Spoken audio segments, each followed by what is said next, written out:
still might miss it. Okay. Okay. Sweet. It's good to be here, guys. Once again, we are here at another Monday, and it is time for another edition of our Stay at Home open mic.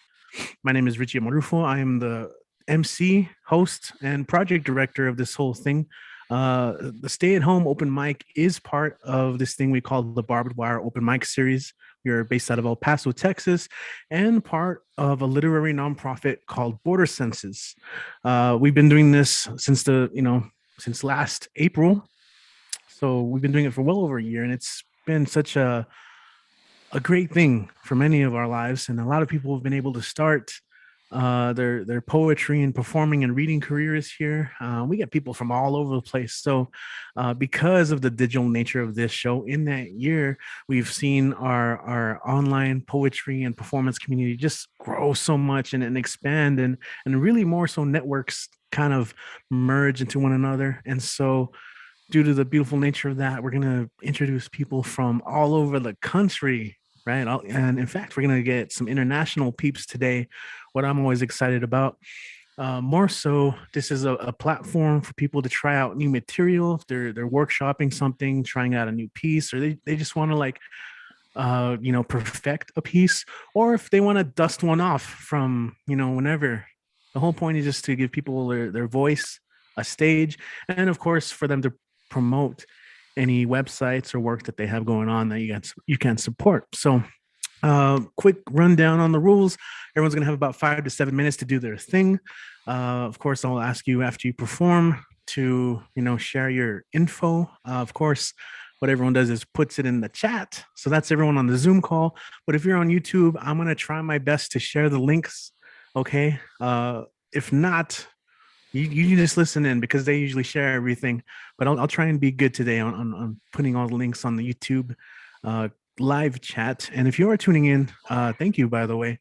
You're a real one. Appreciate that. So let's go ahead and get the show started. It's Monday and we got a lot of regulars, but we got a lot of new people today as well. And I'm really excited about that. And of course, the other thing is we want to give props to performers. So I do encourage everyone to show some love. We can do that in many different ways. As I said, while they're performing, you can type in lines in the chat that you're really digging, that really hit you a certain way.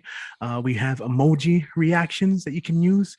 The celebration, the heart, the clapping, all those are available. The thumbs up. I believe on newer versions, you can also customize to more specific emojis. Of course, once they're done, you guys can also unmute. Of course, you want to stay muted throughout the show if someone else is performing, right? Because during a live performance, you want to take the mic from someone on the stage. That's kind of the idea here. You want to try and stay muted as best as possible. Of course, unless you want to make some noise. So clap, you can snap, you can share. People are looking at the little windows. You can make some noise. You can dance. We're celebrating each other. That's really what it is. And okay, so now I'm going to shut up. Let's go ahead and start things off. Again, we're based in El Paso, but we're going to go ahead and go to New York City, where we're going to go join our beanie-wearing friend who always kicks it off and sets the mood. Let's go and make some noise. Welcome Deadpan Lizzie to the stage. What's up? Welcome back.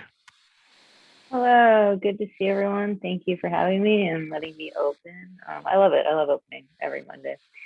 I'm going to read a piece tonight called It's Not a Joke.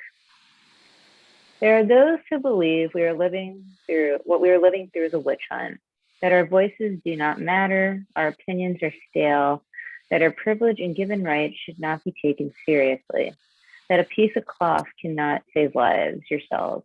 This mouth is here to tell you none of it is a joke. Why should anyone want to disrespect our rights after many of us had to wait too long to express them? Why is masking up so hard to comprehend, seen as performative? Protecting each other. Why is denying science even a phrase? Does one truly believe that masks are not the reason very few didn't lose their lives to the influenza this year?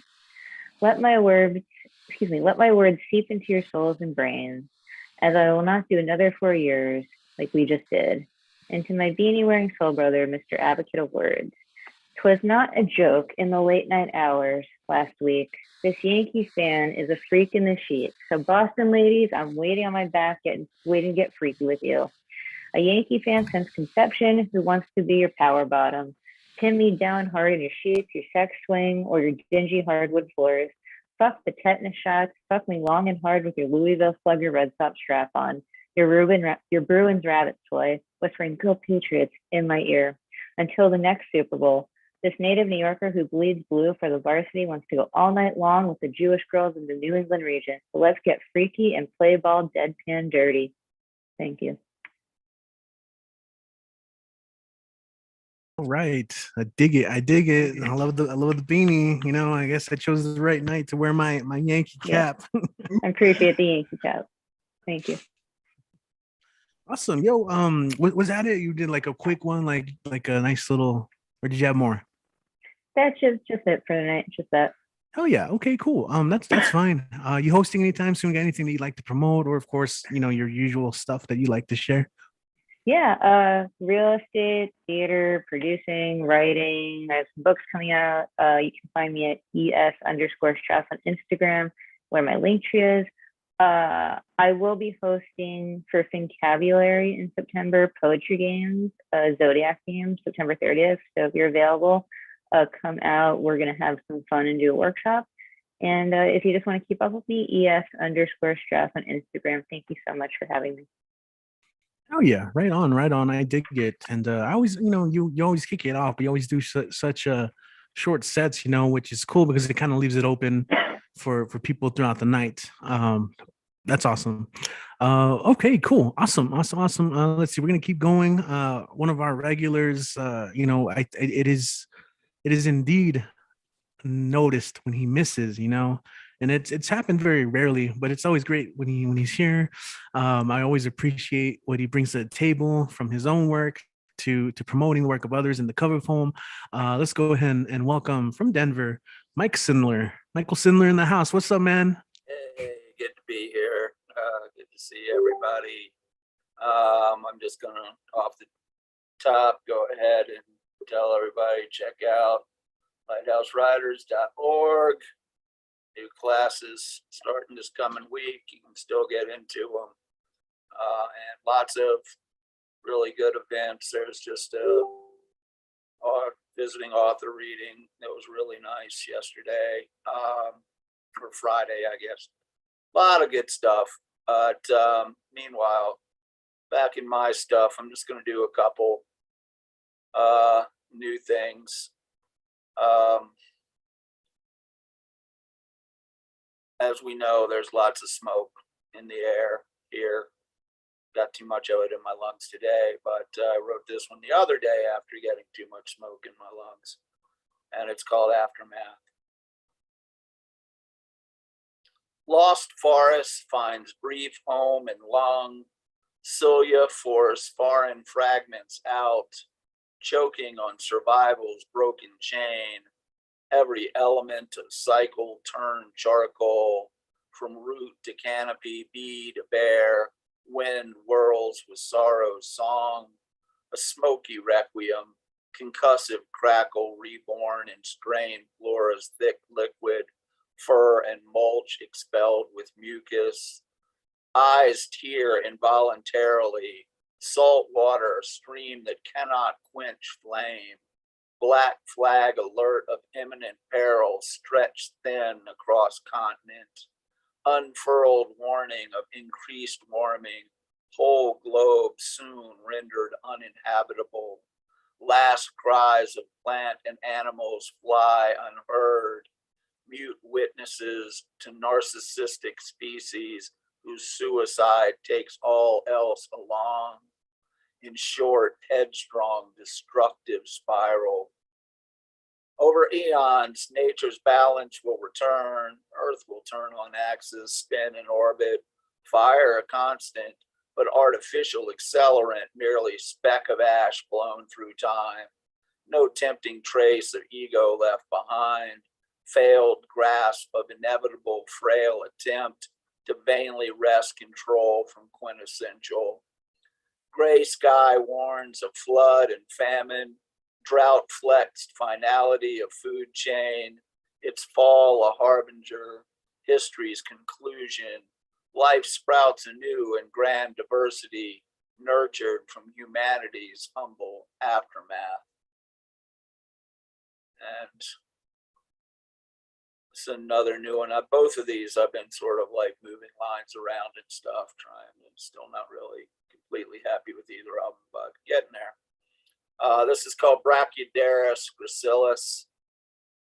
Soft stone cracked open to reveal ancient skeleton of extinct placoderm, pulled from dry bed of shuffling sand, once deep ocean's briny saturated floor, row of sequential spiny bony spikes, graffiti-like stripes of white against gray, all hint of origin erased on parched plain beneath drilling dry heat of relentless sun. Yet feet trod swimmingly across dunes, back and forth to and from cliff, where excavated wonder links epochs and eras, flesh-covered digits trace what once was skin, muscle, organ, beating and breathing, fluttering through dark Devonian depths, touch time across sedimentary silence, cracks carve quivering essence of existence. And I'm going to go ahead and put on a different hat. Obviously, everybody is very sad and worried about all the people, all the civilians, and everyone who are left in the wake of our hubris in Afghanistan. And just to remember how much war is always a huge mistake. It's one of the great war/anti-war poems of all time. Dulce Decorum Est by Wilfred Owen. Bent double like old beggars under sacks, knock-kneed, coughing like hags, we cursed through sludge, till on the haunting fire flares we turned our backs, and towards our distant rest began to trudge. Men marched to sleep, many had lost their boots, but limped on, bloodshot. All went lame, all blind, drunk with fatigue, deaf even to the hoots of tired, outstripped 5-9s that dropped behind. Gas, gas, quick boys, an ecstasy of fumbling, fitting the clumsy helmets just in time, but someone still was yelling out and stumbling and floundering like a man in fire or lime, dim through the misty panes in thick green light as under a green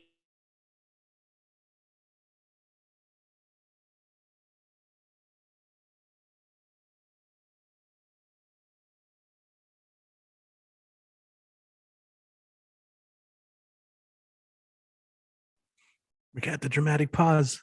I'm waiting. Hopefully, it's coming. It's coming. Come on. Oh.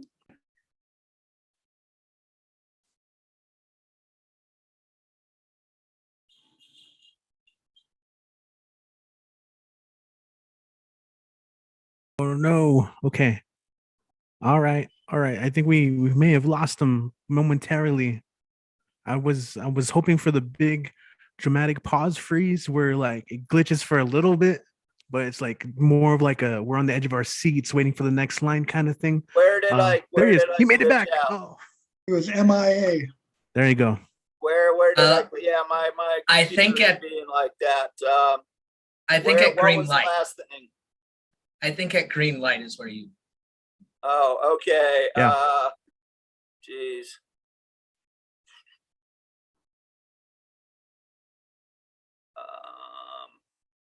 Damn, that was a while back. Damn.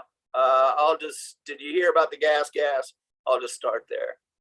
Gas, quick boys in ecstasy of fumbling, fitting the clumsy helmets just in time, but someone was still yelling out and stumbling, and floundering like a man in fire or lime, dim through the misty panes in thick green light, as under a green sea I saw him drowning.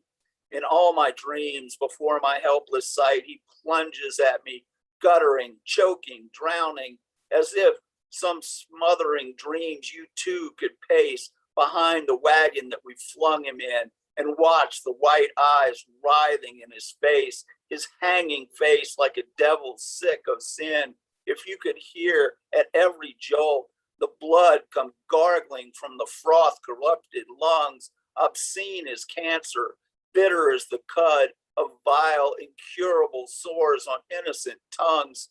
My friend, you would not tell with such high zest to children ardent for some desperate glory the old lie, dulce et decorum et pro patria mori. You went too hard, man. You broke the internet. I broke the internet, man. What can I say? Oh man, I love the hat. I really appreciate the cover hat today. And as always, I know you love to promote this specific group. And I like the way your camera autofocuses. That is a really cool, like a really nice autofocus there. Lighthousewriters.org. Anything else you'd like to promote as well? I'm good. Just thoughts go out for all of the people left behind to what they have to deal with for something that we should knew 20 years ago was never going to work. We knew 100 years ago, 200 years ago was never going to work. Okay, thank you. That I did that thing where, man, I was like agreeing with you, and then I was muted the whole time. Okay, cool. What is up, everyone? We got a lot of people now here joining us. A lot of people jumping over from the Neo.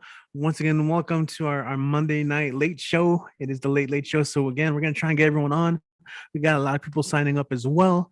So I'm gonna try and not to talk too much, but so many beautiful, amazing people here that hopefully you guys get your time to shine tonight. I will be working on the list accordingly. So I got to get back to all your private messages that I'm seeing right now. But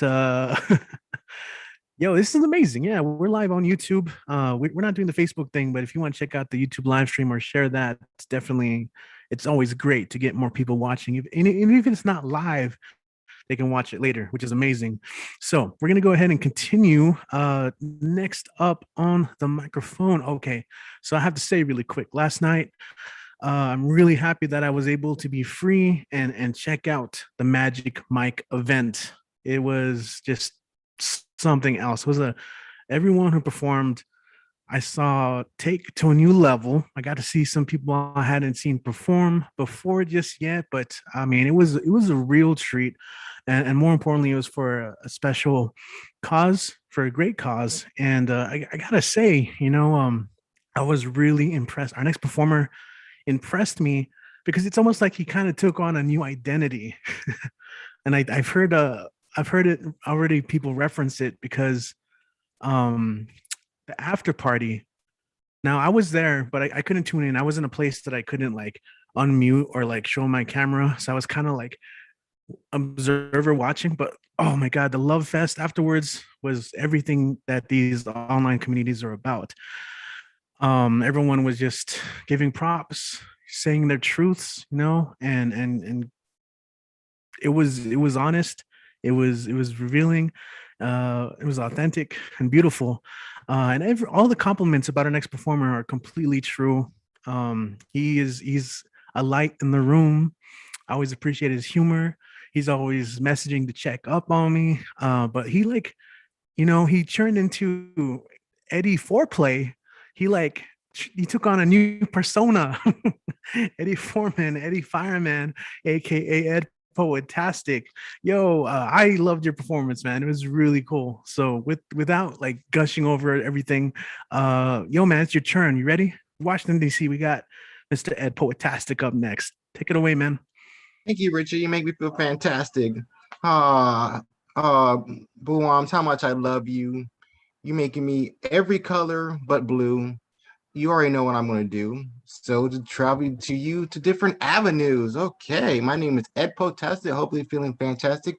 Please give it a time so you can feel sublime, so you can listen to my chimes. Okay, doesn't cost you a penny, nickel, or dime. So let's just go with the rhymes. All right, this is called direct punchline. Knock, knock. Who's there? Your bones are going to rock. Come on, stay here and care. Don't stare at the clock. It's a joke. Be fully aware. Tick tock, tick tock. Here's a joke. Be prepared. No contradiction, doors or locks. Us in life, we're in a sarcastic affair. Please, no over opinionated blocks. It's a joke, not a vile hit or a tear. If you feel angry, go for a walk. Please don't be a boring square. Don't stay angry with emotional shock. It's words of laughter, not a questionnaire. Please giggle, chuckle, but don't mock. It's not a trigger or discriminate, I swear. Please don't be a statue, mountain, or a sock. Don't be a statue or a sock. Can't take a joke. Your laugh box needs repair. Too bad. There's no extras or upgrades in stock. The joys of laughter can't be compared. Let the jokester just talk, talk, and talk. Our lives are jokes. The punchlines are there. Listen! Be more open and not deadlock. Please say a joke. Give a little light in this nightmare. Here's a joke. What do you call a painted clown? A peacock. Please, more open smiles and hearts. No more hurtful stares. All right, I got two more. This is called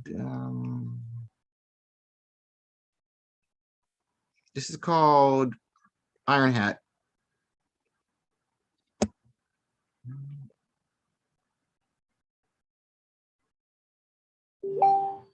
Come, okay. Come on, where's the facts? It's not under your aluminum hat. I don't hear anything from that cat. Wait, what's with the chaotic format? Okay, I won't do that. There's nothing wrong with the thermostat. No, the earth isn't fake or flat. No, I'm not a CIA agent, snitch, or a rat. I thought we can just hang and chat. Yes, I watch out for your mystical mat. All right. Please don't snap. No, I'm not doing some MK Ultra crap. You hear sounds. Tap, tap, tap. It's a TV. Have you lost it or snap? I keep telling you. No, you're not on the map. Yes, this isn't paint. I'm actually black. Yes, check my ID. Careful with that strap. It seems common sense you lack. Hey, don't smash my Mac. Man, you only have paste, but no snacks. Yes, my electronics and shoes are on the rack. No, I don't have wire or being tracked. No. This isn't a sting or a trap. No, time moves forward. There's no gaps. I think you need a rest or a quick nap. Prefer for combat. Are you smoking crack? No, your cell phone and computer hasn't been hacked. I'm going. Hope your humanity is intact. For real, you don't need to worry. You're a huge paranoid brat. All right, I got one more. This will take you to avenues. This is called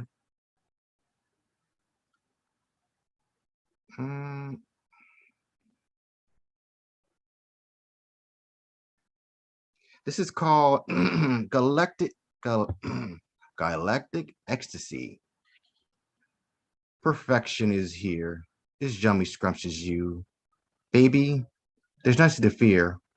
I want to taste your sweet honeydew. I know you feel connection.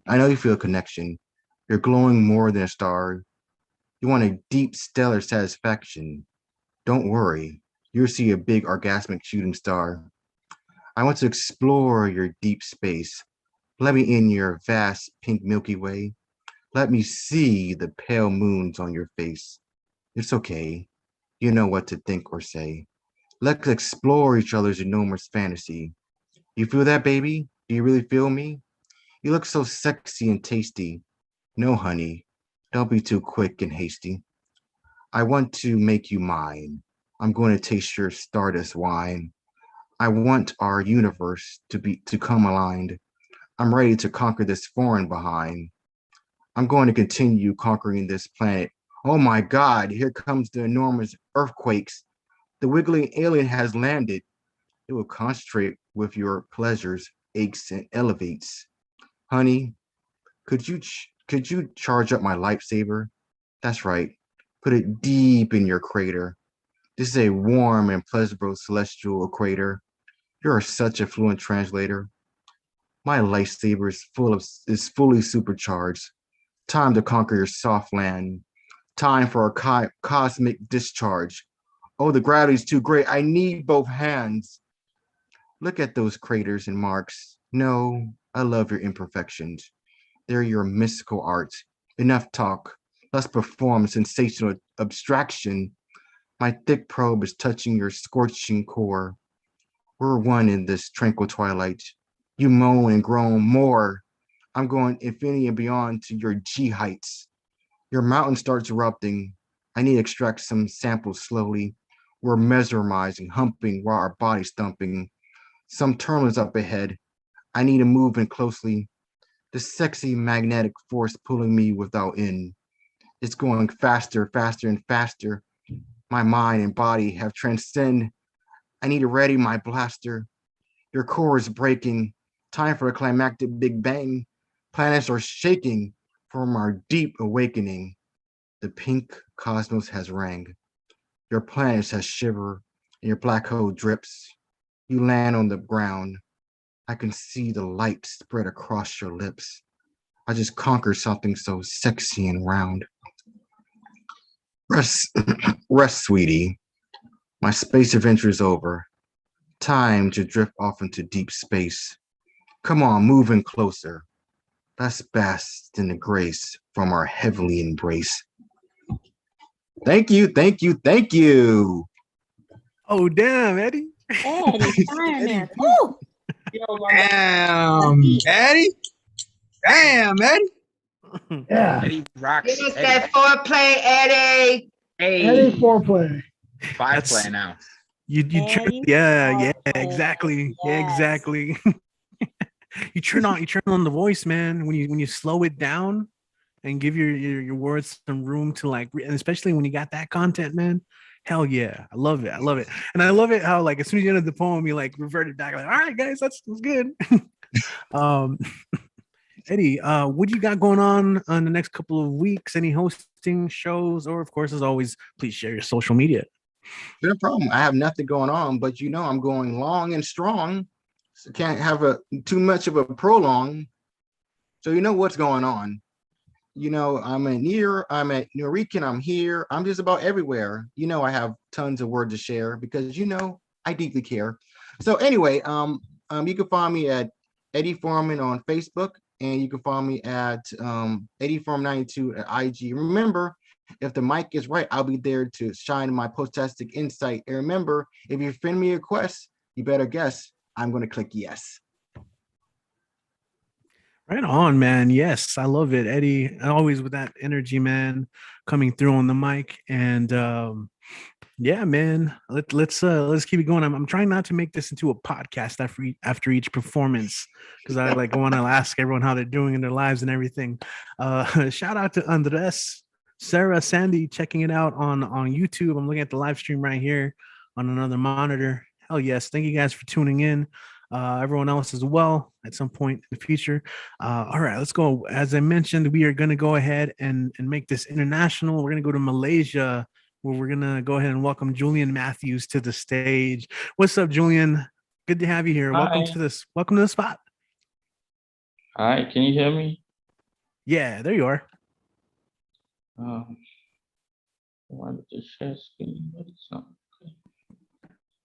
So when we first got on Zoom, there was a writing class, and some of us were fumbling with where we should be positioning ourselves. So this is something like, it's called Elephant in the Zoom. We need to address the elephant in the Zoom. I was not the only one who noticed it in the room, surely. Just over her shoulder, what a colossal distraction. as it swung its trunk and other vegetables in our direction. I mean, it was right there, just beyond the speaker's chair. I stopped to stare, and to my despair, it paused to glare back with nary a care. Then it lumbered off for a dip, I presume.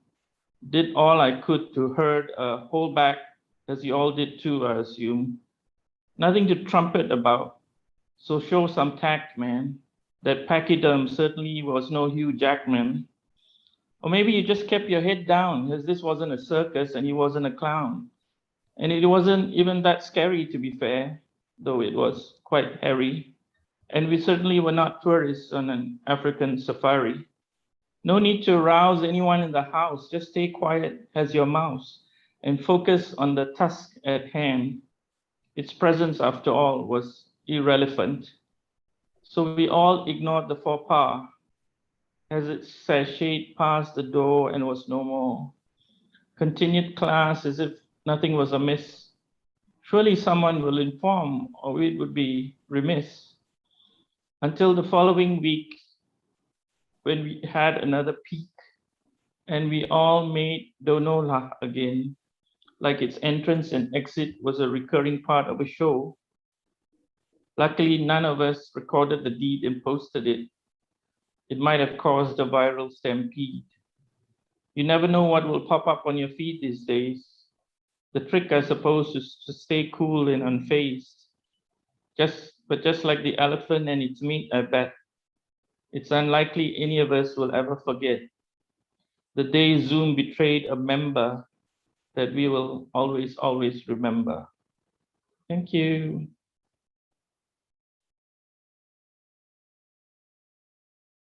All right, man. Thank you, Julian. Man, that was a quick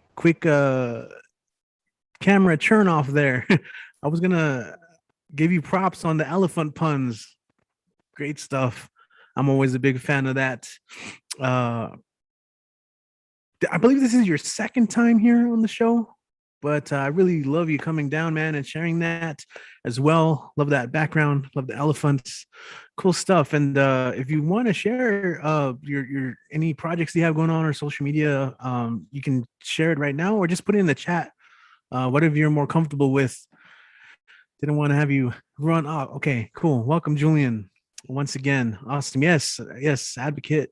What's up, man? I just saw advocate of words here. What's up, man? Good to have you do a little after show, checking it out. Yeah, man. What's up? Glad to have you here. All right, let's keep it going then. We're gonna go ahead and welcome another debut. In fact, I do want to welcome. And he's the inaugural poet laureate of South Euclid, Ohio. I got to see him for the first time just in person, not in person, but on a Zoom call yesterday at the Magic Mic. So I'm excited to hear his work. Let's go and welcome Doc Janning, aka Poet Master. Doc, what's up, man? Glad to have you on the show. That's Poet Maester. Did I misread that? Okay, I need glasses. I'm sorry, Poet Maester.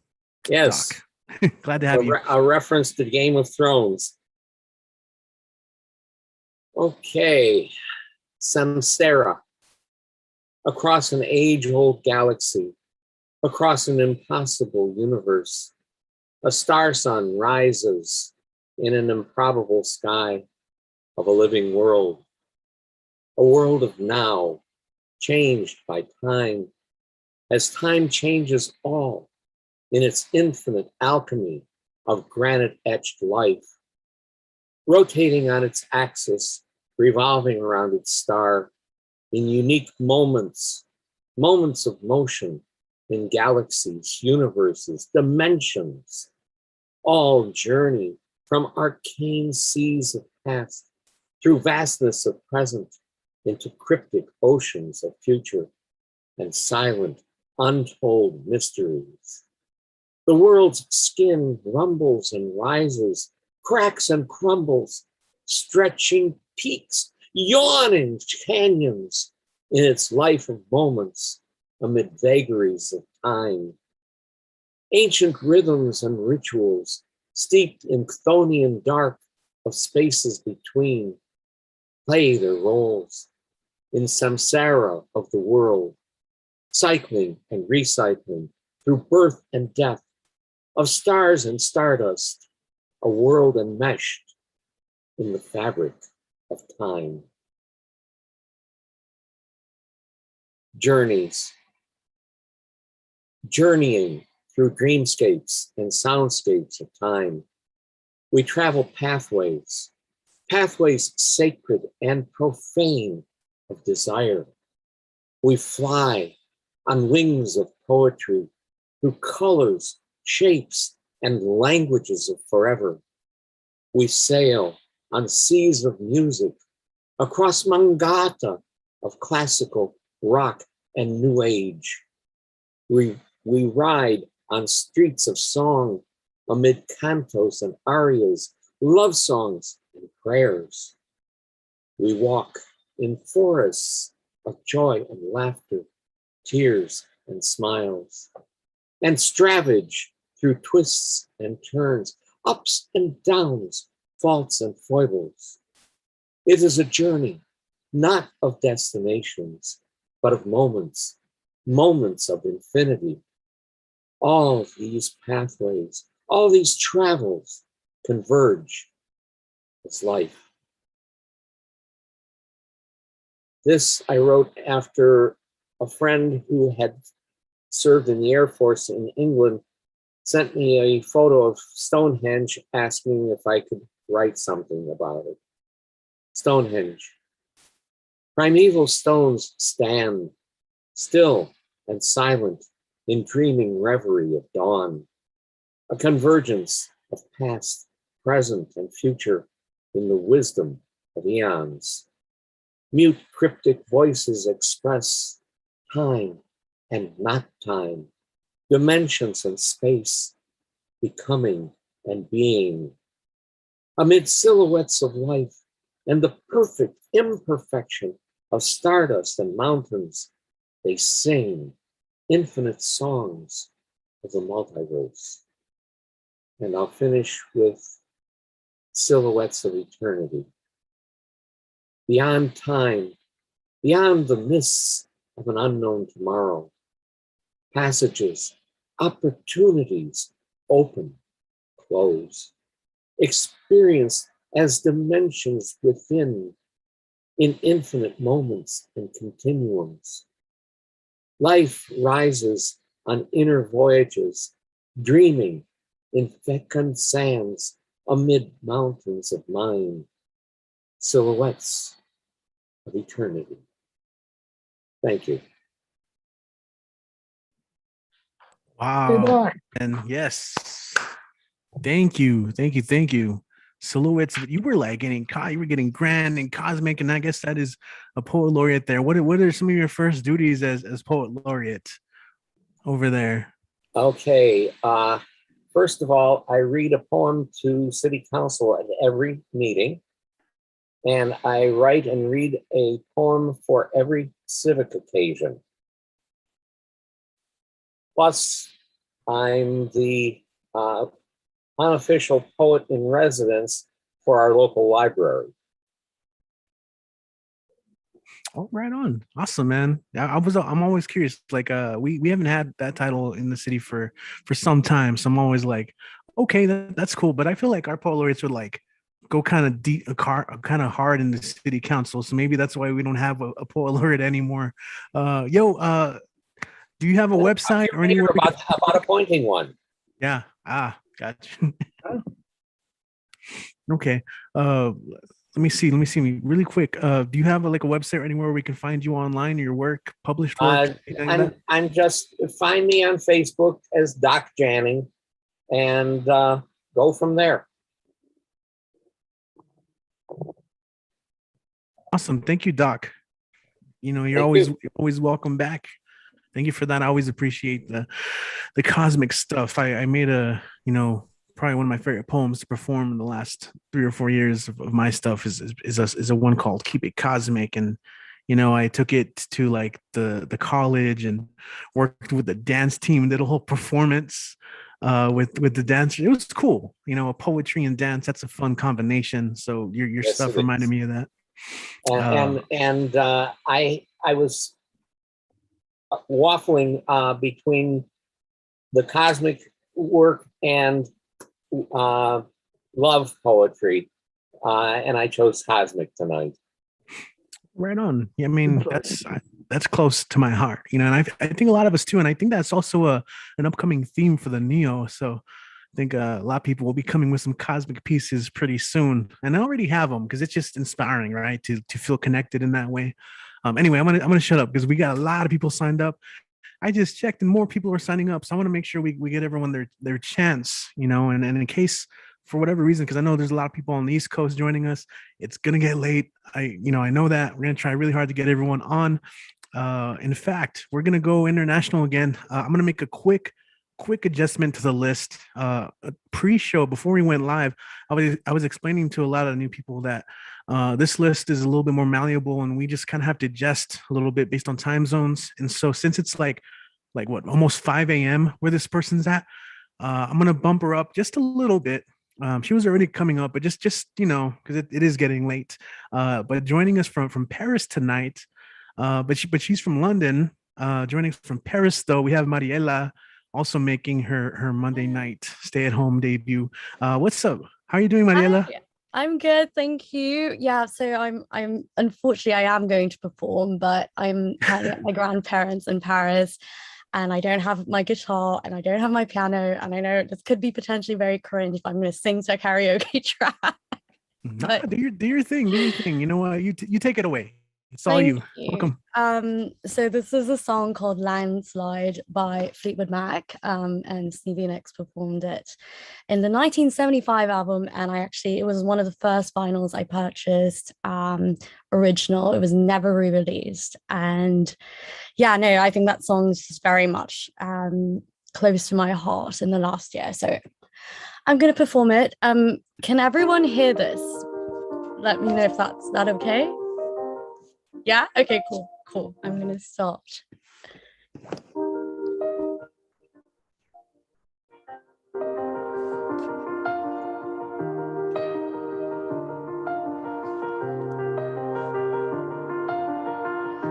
took my love and I took it down.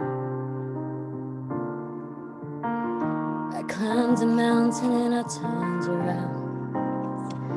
And I saw my reflection in the snow-covered hills, till the landslide brought me down. Oh, mirror in the sky, what is love? Can the child within my heart rise above?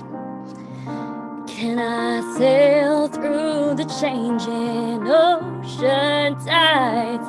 Can I handle the season of my life?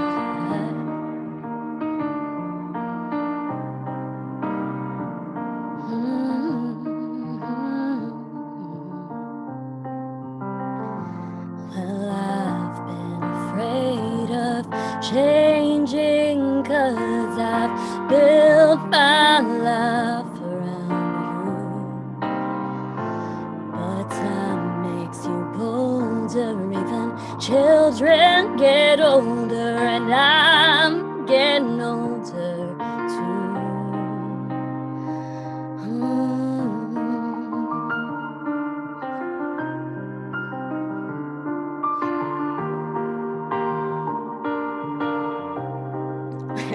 Lighter time.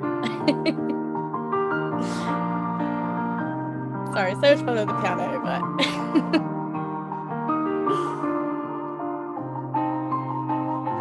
well, I've been afraid of changing, 'cause I've built my life around you.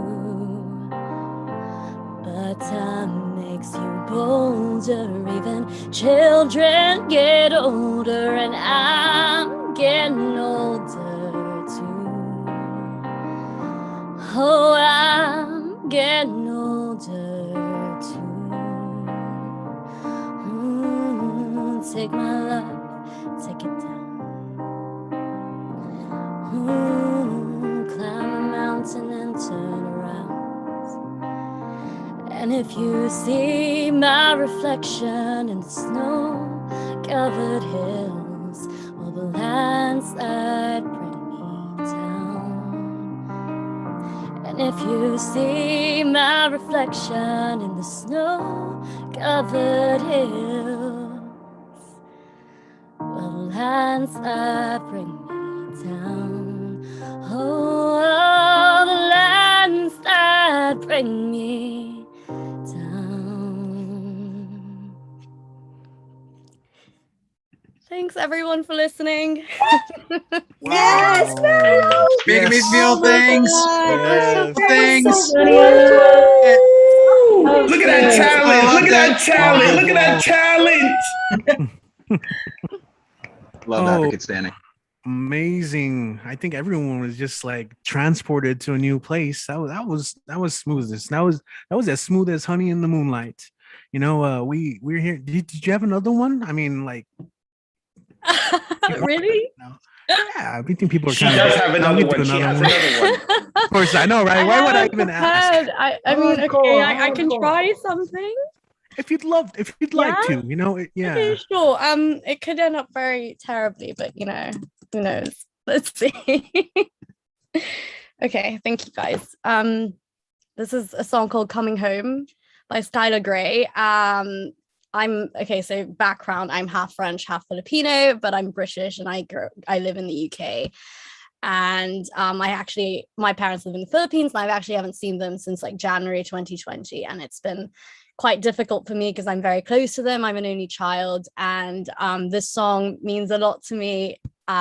It's "Coming Home." Diddy did a cover of it. And this is the original. Well, I don't know if it's the original, but it's the Skylar Grey version who sang on the Diddy track.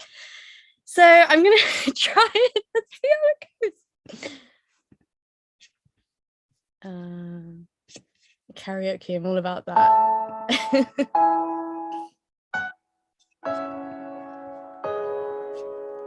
And the blood will dry underneath my nails, and the wind will rise up to fill my sails, so you can doubt and you can hate, but I know no matter what it takes, I'm coming home, I'm coming home, tell the world I'm coming home, let the rain wash away all the pain of yesterday.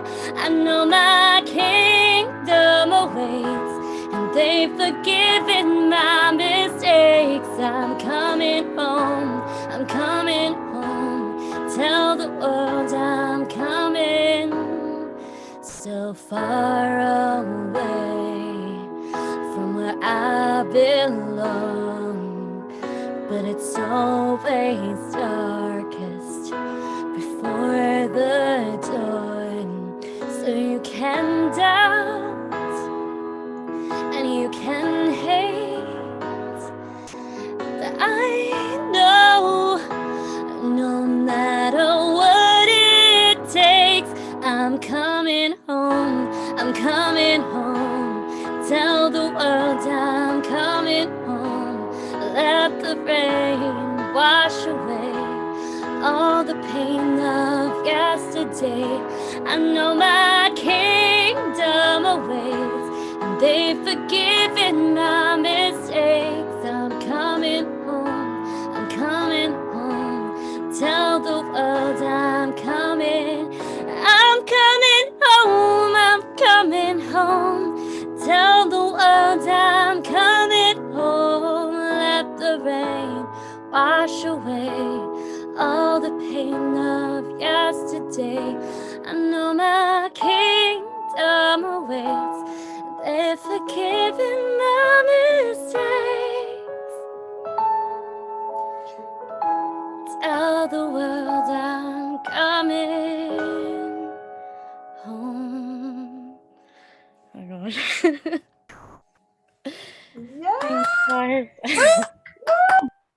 That was so great. Yeah. And she speaks Amazing. 4 different languages. Polyglot. Yes. Awesome. Another one. There you go. Wow, Mariela, thank you so much. I'm glad you had a chance to perform. I know it is super. What time is it over? It's like 5 a.m., right? Like around the be about to be. I'm here. Thank you for having me. So do you post music online, singing? Like what? Occasionally I do. But my Instagram is made by Mariella with 2 L's. So occasionally I post some music on there, mostly on my stories, but I'll try to do more of that. Dang, I was muted. Thank you so much for joining us today. I really appreciate it. And yeah, come back anytime. All you guys that are here. Thank you. Thank you for having me. All right, sweet. So we're gonna go from across the pond to back to, let's see, New York. Okay, yes, we have another debut tonight. Let's see, we have I Am in the house, New York. What's up? Welcome to the space. How are you doing tonight? I'm doing good. I'm doing absolutely great. Just really happy to be here with everyone. So this is a poem that I wrote a couple of years back. I was in a 2 train and had my headphones on, listening to music, and I heard this homeless woman talking, kind of repeating herself. So something told me, put your headphones down and just listen to what she's saying. So I just literally started writing absolutely everything she was saying without editing or anything like that. So here it goes. Luisa, Joel, Isabelita, Jose, Isabel, Isabelita, her mother's name, who made her hacer el amor with black man. Her name was Isabelita, her mother. My children, my babies, hace 5 years, Rosa, Bárbara, Cecilia, Lázaro, Álvaro, Paola, David, Salomón, Petra, Lorenzo. In Connecticut, Miami, and Metrocal. From Miami to Connecticut on el metro, killed the boyfriend died on Jackson Avenue.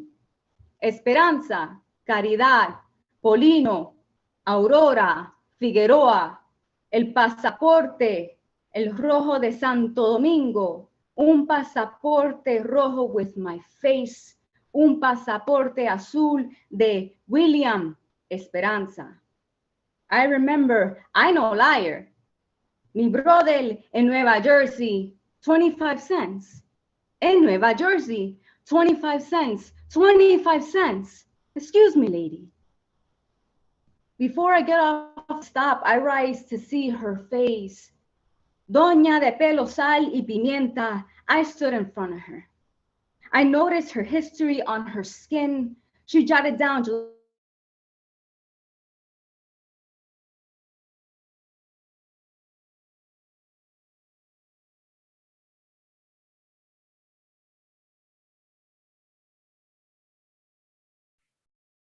Oh, hold on. We lost your sound a little bit. I don't know the Wi-Fi or something. We lost your sound a little bit. Not a little bit. We lost it completely. I don't know why I said it like that. right. There you go. There you are. Yeah, where did I leave off? Doña de pelo, sal y pimienta. Okay. Jinx twin. Kambal. Am I moving? Can you hear me? Okay, Doña de pelo, sal y pimienta. I stood in front of her. I noticed her history on her skin. She jotted down July 9, 1956 on the inside of an old newspaper. There's an ocean of paper with July 9, 1956, each written so she wouldn't forget, neatly torn. The names Esperanza, Julio, Isabelita written, 25 cents. As I was about to leave, I pulled out $1, placed it in her hand. She calls back, Toma, niña. A neatly ripped white piece of paper, a part of her soul placed in my hand. It read, Bella gran poder Dios San Miguel.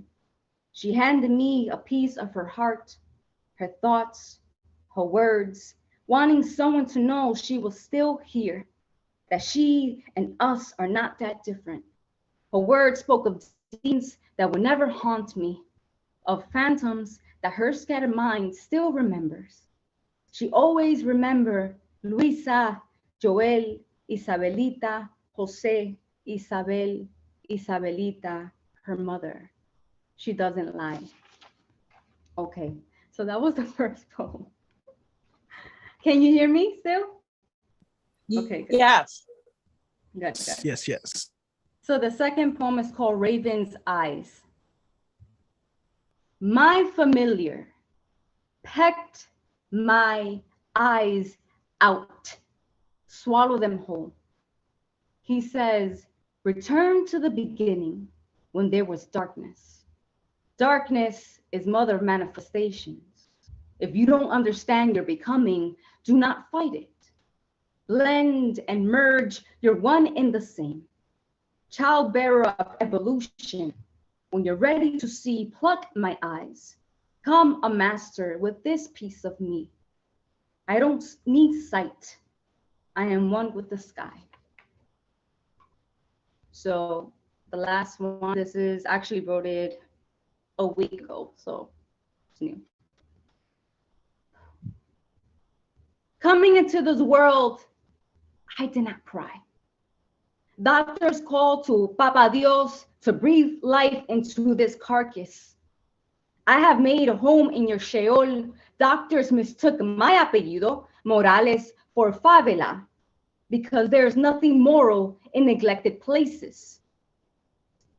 Oshun apologized for your errors, poisoned her waters. The debt you owe to the giver of life. Skin bruised purple, coiled in your addictions. Primi, ruega to God, save me, niña. O ya heard tormenta in my cry, relámpagos through translucent skin, and knew a mortera was in the making. Thank you.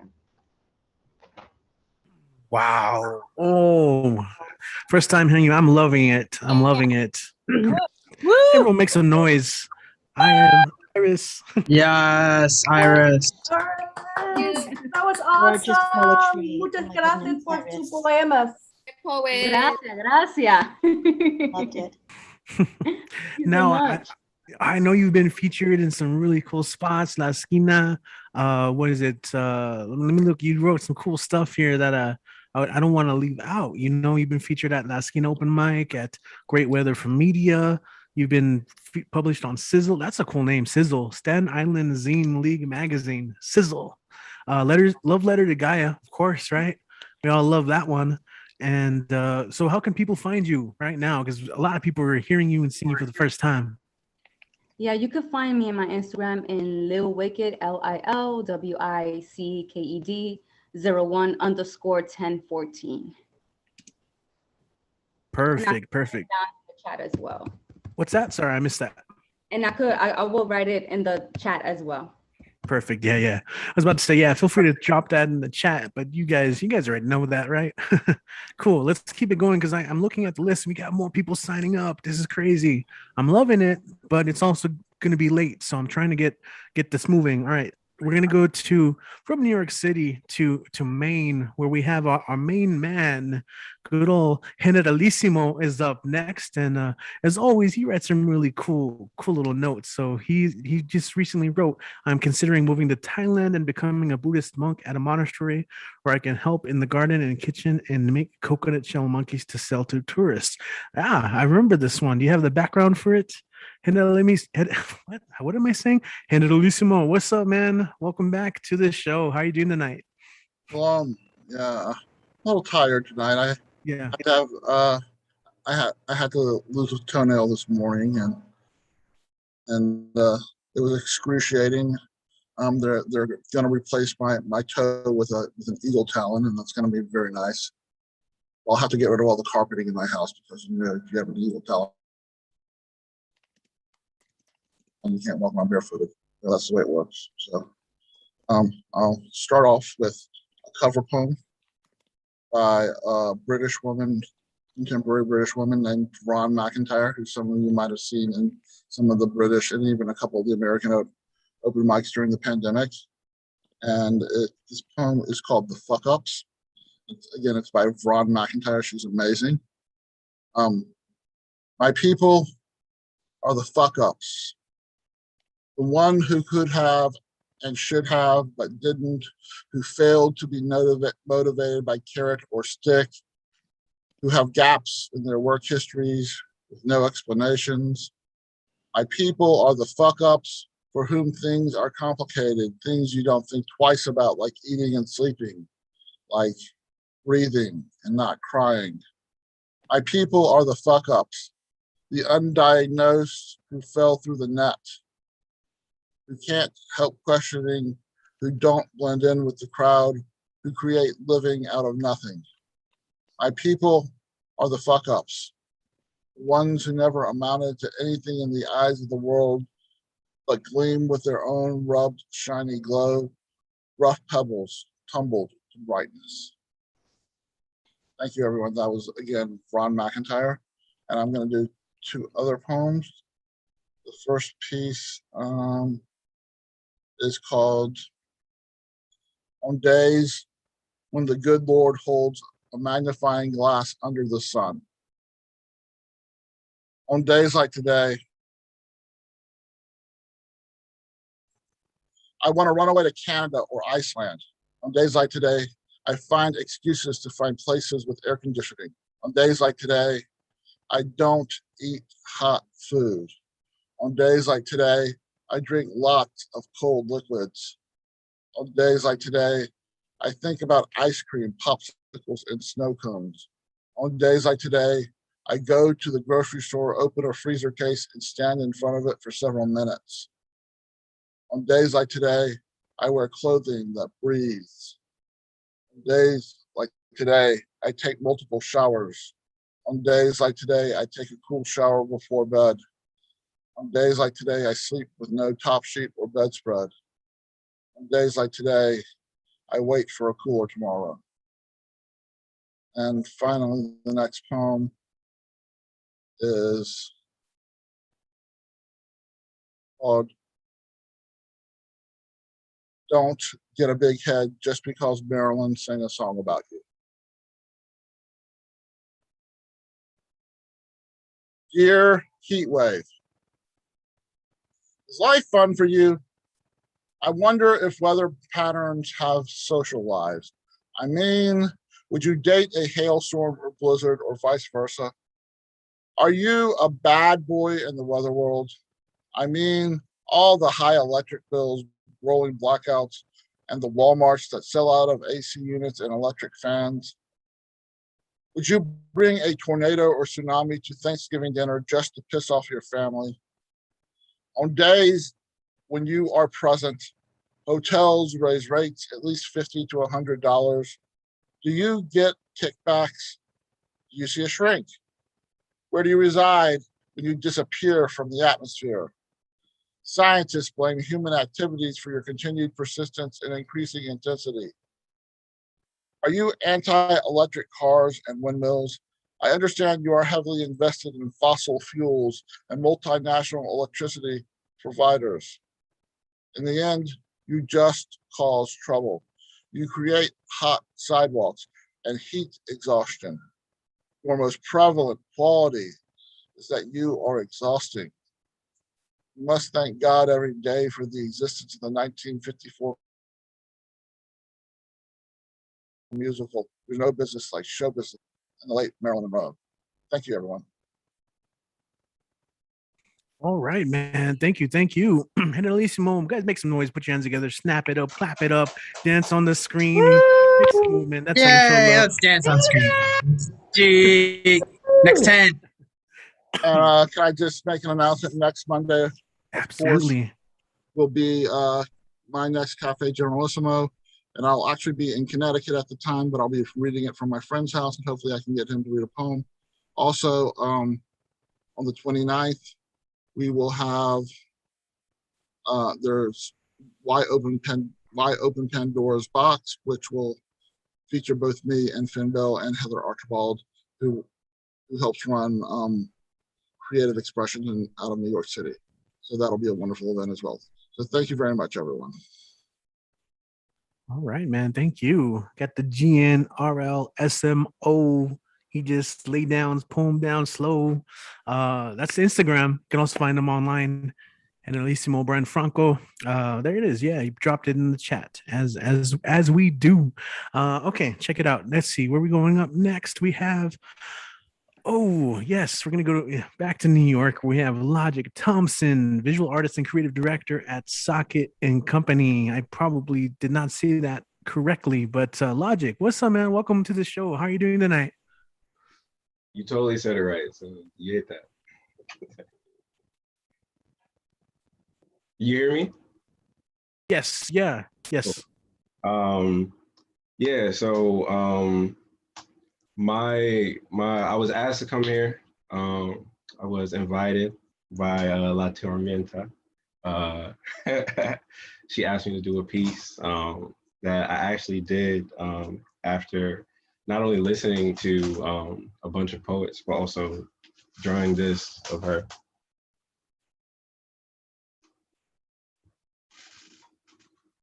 So my piece is called I Drew This While Listening to Poets.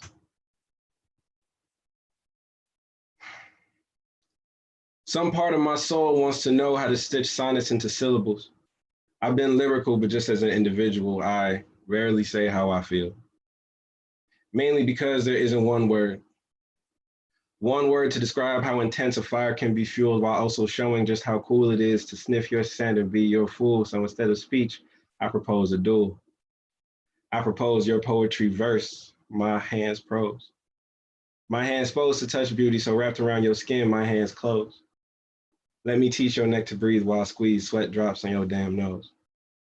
Damn, yo, I'm such a damn hoe. And if your tongue is sharp, then mine is blunt, I'll show you a slam. Oh. Ed, get your ass over here and close the damn door. I wrote this while listening to poets. I got one more. So I wrote this after having a very weird night with somebody who I was in love with.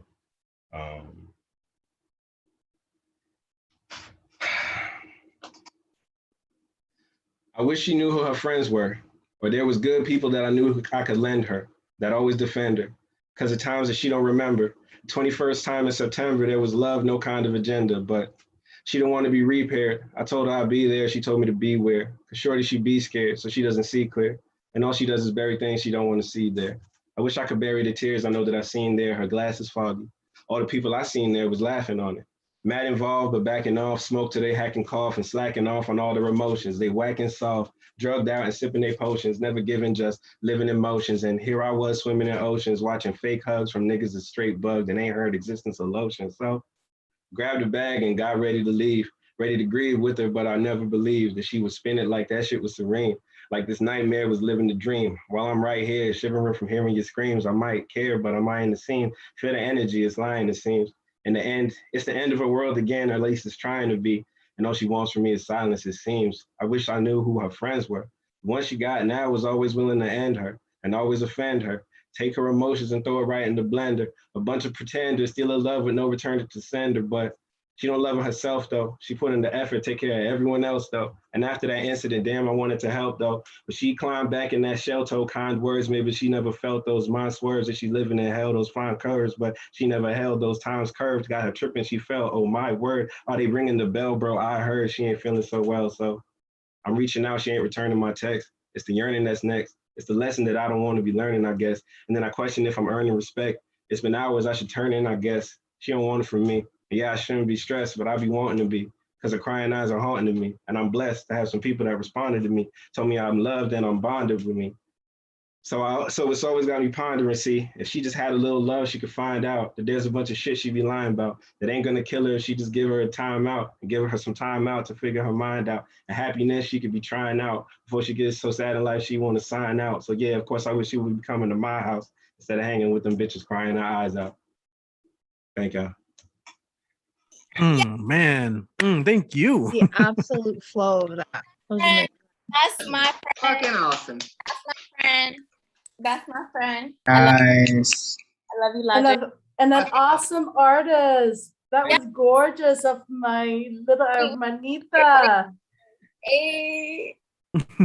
Yeah, shout out to Amanda for inviting, but also like what a beautiful piece like drawn of her. Like I think most of us saw that and like that's so well done.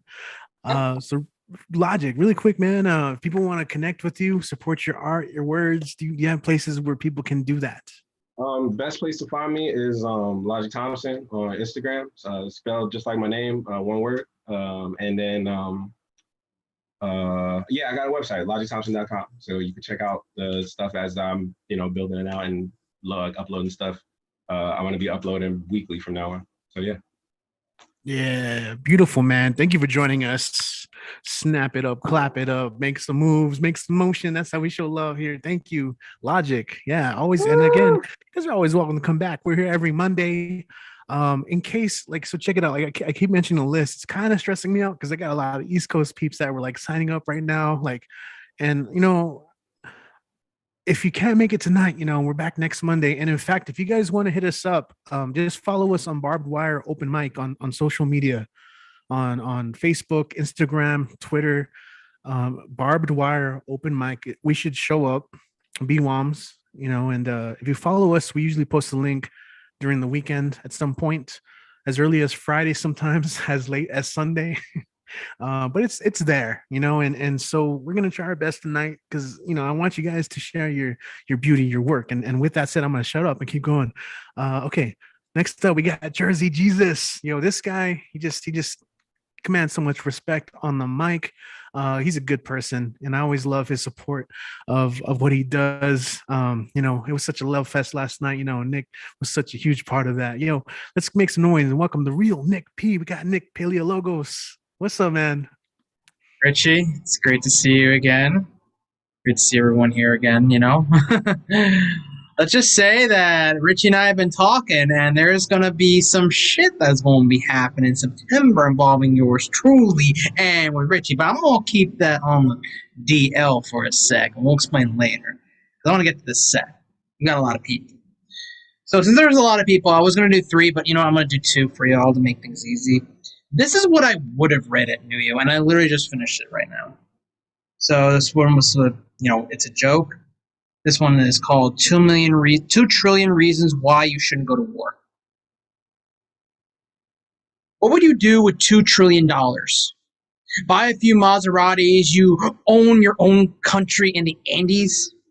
How about 20 years worth of war? AKs become M16s. This war on terrorism is what you get. Bodies fly as shrapnel. Ain't that some shit? A contraption trap centered around making the world great again. Burn it again with black honey. Team America acting like world police on national stages, acting like giants, flying through money like jets. The gun-ho being the cowboy in this cops and robbers game, committing cardinal sin after cardinal sin, bearing down on human life like with a raging war machine. Thus, for oil and dark money, greedily take the money doused in blood, lazy to acting on controlling the machine, inject the pride of thinking we are number one into Americans. Gluttons for punishment, those for democracy. Ram the envy into other dictatorships because the world can't touch our defenses. America acts like us as a saint, a savior even when it's sinning, a devil in disguise. Isn't that a killing joke? As America chokes out nation after nation, leaving them bending for themselves for scraps of a shredded nation. It's been time to fight back. Protesting isn't a joke. We need to push back the propaganda. What would you do with $2 trillion? Clearly not war. What would you do? Buy out Facebook? Lifetime supply of tacos? How about cure the world for that amount? Put money into pockets and feed the hungry mouths. Let's not starve anymore. It's not a joke when lives are on the line. That was one. Woo. Thank you. So I want to do a lighter one to close out because we got a lot of people here.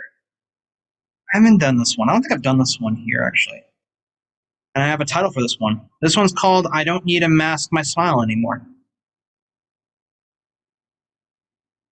Get up out of the bed. Straighten your back, stand upright. Hold your head above the surface. You have awoken to a new day. You have awoken to a new opportunity. You have a smile on your face, a genuine smile that you haven't seen in years. A smile not influenced by denial, a smile not influenced by drugs, a real, genuine smile. You have teeth that look so much better than years ago, no bleeding gums, and yellow has decayed off the surface. You don't reek of awful decisions. You don't reek of terrible regrets. Good day. Walked around, you ate food, drank water, felt wind against your face. You felt alive, you felt free, you felt like a king. Take the broken crown of your former empire, throw it away. Your old kingdom has crumbled. You've always felt like an outsider anyways. It's not like they missed you. You are the king of a new regime. You are the king of a new dynasty. You had dreams of dying nasty. You have seen empty rooms in your house with the furniture still in place, abandoned. You have went back to your old high school and it's been abandoned too. You have distanced yourself from toxicity, from all the stress. You have found peace. Forward march to the kingdom. 1, 2, 3, 4. 1, 2, 3, 4. Just like how you hit your hi-hat, just like how you rose. You rose from a Lazarus pit engulfed by magma, released as lava with a gigantic gasp of air, with a roar to boot. You beautiful individual. The places you will go to are not dreams anymore. They're going to be reality. Get some rest, young king, for the end of the day is here. Tomorrow is a new opportunity. Clamp on it. Crack some skulls with that genuine smile. You are no longer holding a fake one. All your days, you be happy. And let no one claim it from you again.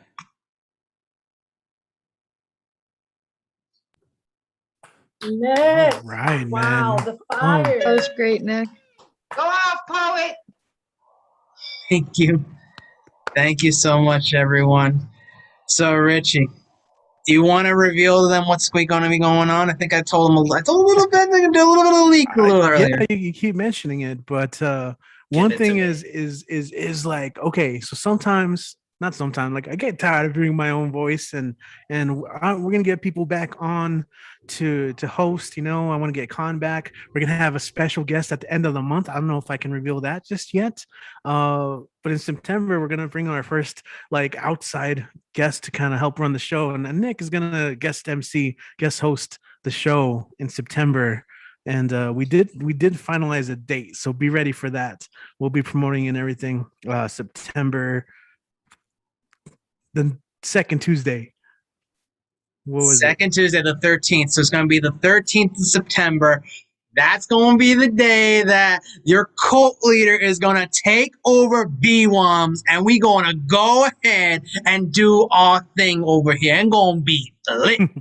But until then, if you want to catch me hosting, or you want to just, follow me and see my cool shit that I'm doing and everything, The Real Nick P on IG is where you can follow me right in that name right there.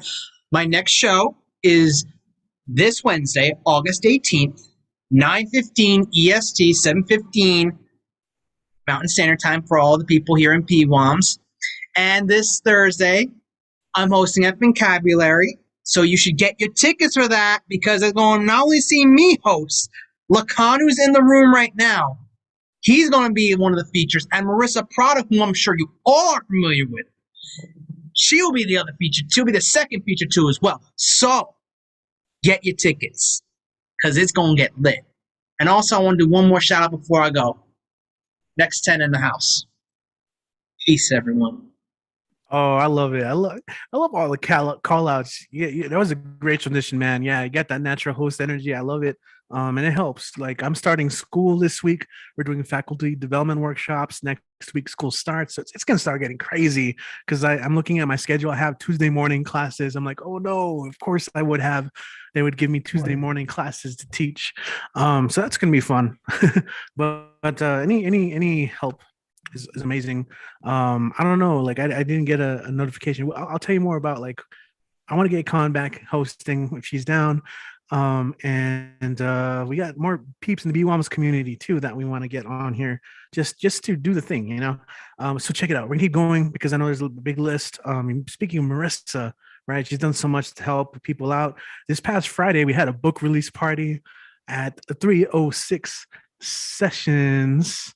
And of course, we featured Denise's Belly of the Snake. She had her reading. She brought her family out. It was a beautiful time. We had fun, right? It was very beautiful. It was, um, it was really awesome. Denise, so go ahead and take it away. It's your time. Oh, Do thank your you, thing. thank you. Yes, thank you. That Friday, the 13th, was pretty dope. So that's why 13th is a really lucky number. I'm super excited to see what Nick has coming up. And yeah, just thank you guys for being here. So I have three. I want to do one for my book, and as and just as an ode to Marissa. Yeah, she's pretty dope, and I'm so excited for the next 10. I want to buy all of your guys' books, so I'm excited. You guys just let me know what's up with that.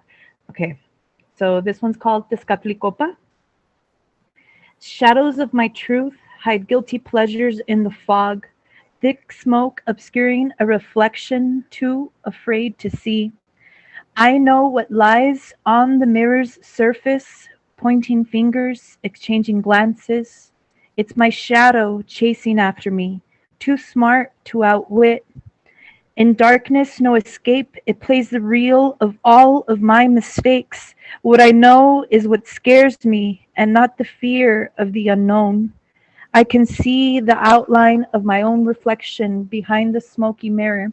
If I wipe the steam away, will it be all the lies that surface, or would they have gone up in smoke and it's only I who is staring back at me? Okay, so I wrote two new things today. And yeah, and here it goes. This one's called I Could. Have you ever been too big to be loved in public? Your stomach rolls, impeding them from holding your hand as you walk about in the world? The front door is too narrow for you to walk through. Best come in through the back, where the width of your ass hides the guilty pleasure, but its thickness is just too great for his manhood to surpass. Have you ever been too much of a woman for a fuckboy to man up and tell the world how your thunderous thighs take him to the edge of life and death? But you have to stifle your moans so the neighbors won't know, and just to keep it on the down low. Wouldn't want his friends to know that he prefers death by snoo rather than the sharp, bony edges of basic cookie cutter hose. Too much flesh to fit in such small hands, too many mountains for 3-inch sticks of dynamite, too much cake for small mouths, too much a buffet for such a small appetite. Boys will never know how to appreciate the extra flesh that spills between fingers, the extra cushion that softens their hard thrusts, the way your breasts struggle to stay put as he fucks you face to face, as you ride him like a rodeo forwards and backwards, the way he can see your orgasm travel through your entire body. No, a boy could never handle that much woman, but baby, I could. Okay, and then here's another one. This one's called Hex and Sex. I'd like to draw a circle around our naked bodies with the blood of my menstruation. Light candles around us, risking burning flesh and burning wood. Blow smoke in your direction as I guide my nails along your chest, marking you with me, you marking me with you. Casting spells with every gasp, etching runes on your neck, holding your stare while the pleasure bubbles and lingers as we sing incantations. I want to bleed on you as you come in me. I want to make you bleed as I come over you. The smell of dark magic and sex manifesting goals into fruition as you take my fruit into your mouth and pound my juices out. Hex and sex under the moon, let me straddle you like a broom all night in the open, so the void of night and the stars light a line over our blood, hex, magic, and come. Thank you, guys. Oh, awesome, awesome, awesome. Oh, that was Damn, gorgeous. Denise. I That was a love ritual. it. That was a ritual. I was like, I felt like, Sex and magic. Woo! yes. many spells being cast in here. I love it. Good guys. Awesome. That's The right. group ritual. No, I'm just kidding. So Denise, what do you have anything coming up performance wise, or of course, in case we got people tuning in for the first time on YouTube or even here who are just meeting you for the first time, how can people connect with you and find you online? Oh, well, if you guys just want to follow me on Facebook, as I always say, just because my name always pops up, it's Denise Science, or on Instagram too, and that's DNye, that's DENYE_science. So yeah, just follow me there. There's going to be a few things coming up. There's going to be the thing coming up with the first 10 and Marissa, and there's also going to be a raffle coming up with that. So you guys can just pay $5 for a raffle ticket, and you guys will get a chance to win all 10 books. So yeah. Oh, that's really cool. Right. That's awesome. Yeah. Any links, of course, feel free to drop down in the chat. And yes, I'll put the link to my book in the chat. Awesome. Yes. And let's see. Looking over at YouTube, shout out to Donna Snyder. We've missed you. I know times are tough. Reach out to any of us if you really need anything. I know it's crazy right now with all the rain. I know it hit you hard. But Donna, we love you, okay?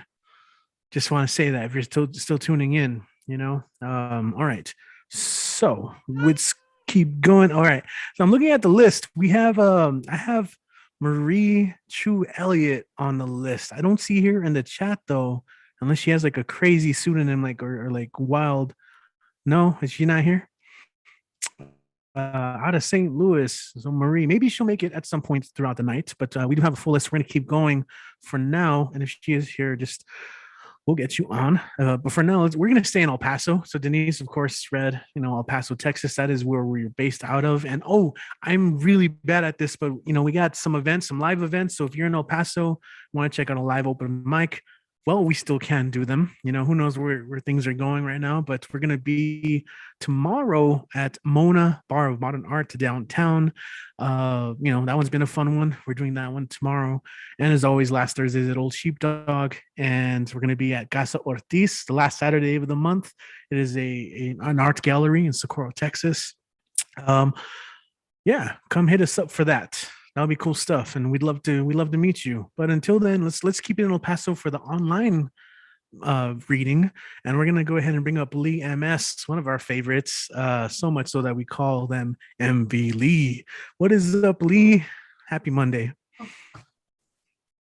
Good Monday. So I do have 3 things to share: something old, something new, something borrowed, and always blue. So the something old, I don't know if you guys can see it. It's over here, actually. It's my first book. It's Para los Locos. 1 second. I need to just remove the camera filter. There we go, I think. Can you see it there? There we go. Okay. That's my first book. It's published through, unfortunately, Amazon, but I'll share other ways in which, if you want to support me, you can support me as well. So this is called Zoloft, like the medication, and first in Spanish, then in English. Me levanté del lado triste de la cama y no es siempre que quisiera mejor ya no despertar. Simplemente hay veces que ya no aguanto esta fatiga y ni mis azules celestes logran despertar en mí anhelo alguno para no enterrarme nuevamente bajo sábanas. No sé siquiera por qué han vuelto nuevamente estas nubes y por qué quisiera pasar los días tendido sobre la cama, contemplando paredes, mente en blanco y sin razones por las cuales reanimarme, resucitarme. Hay veces que ni estas ganas recetadas son suficientes para evitar nuevamente me levante del lado triste de la cama. Me levanté del lado triste de la cama nuevamente y parece ya de siempre desear ya no despertar. And then the translation. I woke up again from the sad side of the bed, and it's not a common thing for me to wish to not wake up. There are times in which I can't simply withstand this fatigue, and not even my sky blues would awaken in me a hope that prevents me from digging down again under covers. I don't know why these clouds are back again, nor do I understand why I would like to spend my days curled up in bed, looking at the walls, lost in thought, and without a reason to reanimate myself, resuscitate. There are even times in which these prescribed hopes are not even enough to keep me from waking up again from the sad side of bed. I woke up again from the sad side, and it seems that this wish of never waking up will stay. So that was one, something old. And then something new-ish, and then a shorter one that it's new. So new-ish, this is called Xignau Mictlan, first Spanish, then in English. He de flotar en el azul abismal de las almas que cruzaron el río una tras otra y otra, nadando en la eterna llanura preparándome para la forma siguiente que he de tomar. Guiarán sus manos el camino del cuerpo transeúnte, paralizados ante el abismo repleto de ojos celestes, mirando el transcurso del tiempo. Creo en un ciclo de vida y de muerte, transmutaciones eternas donde lo que nos han definido es grabado al fuerte en las estrellas. Dejaré atrás las partes de mí que no logre permear las montañas de obsidiana. Alimentarán la tierra en la que llegué a caminar. Será mi historia llevada en el gélido viento del último aliento de mi cuerpo cortado, cambiado por el lugar donde ondean las banderas, origen de nuestra tendencia a la guerra, atravesado por flechas definitivas. He de alimentar mis bestias, mi corazón en las manos, ofrenda de sangre, de piel y de huesos hasta que no quede nada. Y permeé las rocas varadas en la nada hasta encontrar el camino al reposo final, antes de volver a empezar. I'll float in the abysmal blue of souls who cross the river one after the other after another, floating on the eternal expanse while preparing myself for the following form that I will take. They will guide the body's way with their hands, a passerby paralyzed before the abyss, full of celestial eyes, observing the passage of time. I believe in a cycle of life and decay, of everlasting transmutations where what made us who we were is etched onto dying stars. I'll leave the parts of me behind that failed to permeate the obsidian mountains. They will feed the soil I once walked upon, and the stories I wrote will be carried by the icy winds of the last breath of this sore body. Changed by the place where flags fly high, the origin of our nature to do war.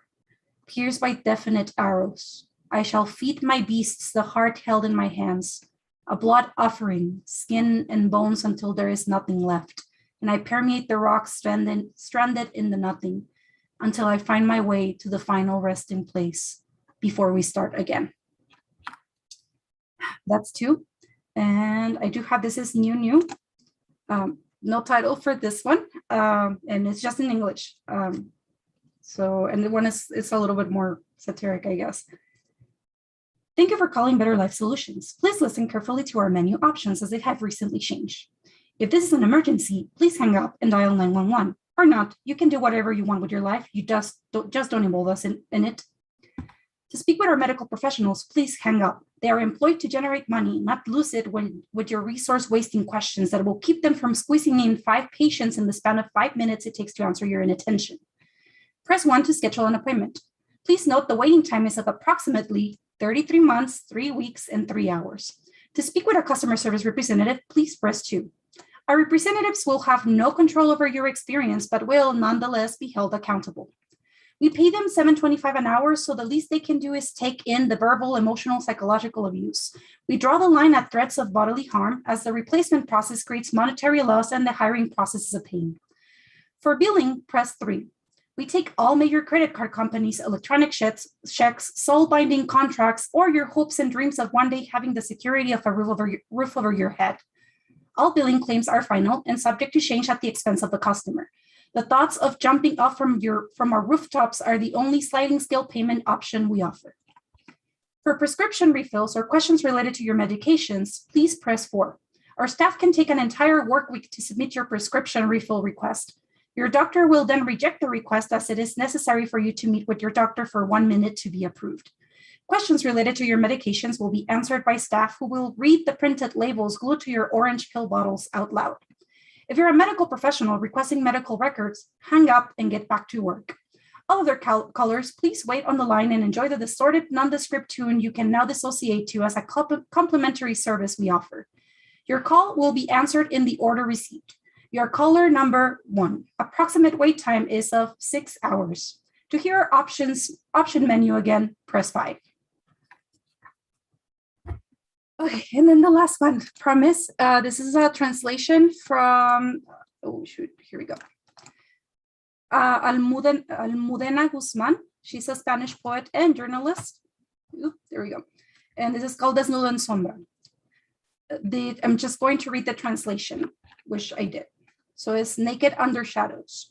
To fall in love again, kiss a different skin, not finding points of reference that indicate the right moment, the perfect touch, a friendly hand. To return to a new body without the holes of the one before, unable to feel an excited nape, a spine with known chills. How lacking is the attempt of trying to love as we did the first time. How heavy a well-known mouth waits, so full of the shared smoke before the little explored unknown, so fearful.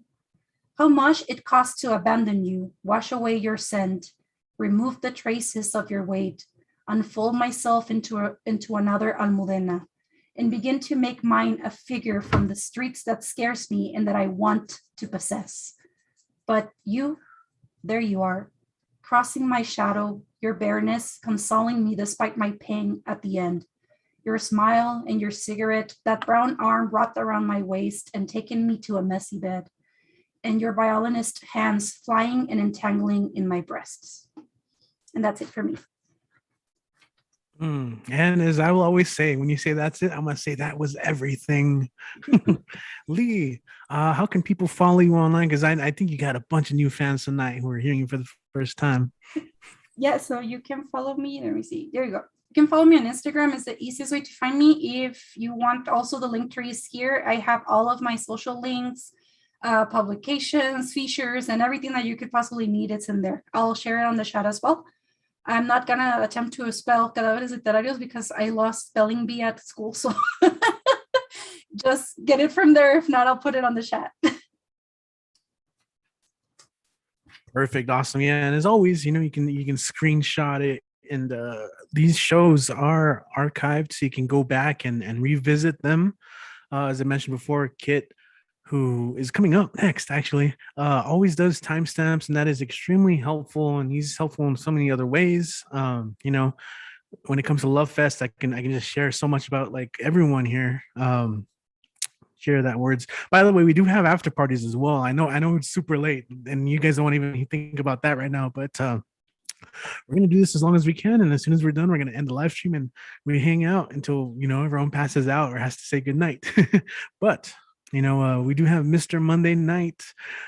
He's been here 100% attendance since we've started this. He's been such a help, so much so that like I can depend on him to cover if my internet freezes, if I drop out for a bit. He's done it. So guys, let's go ahead and welcome Kit Wren to the stage. What's up, man?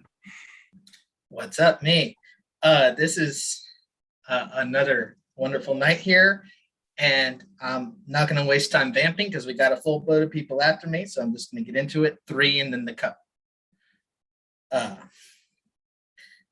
am changing all of my drafted memoirs back into poems because too many of you know my business. I want the ritual of public confession, but I don't want you to know what I did. I am much more comfortable answering, what does this mean? Then what happens next?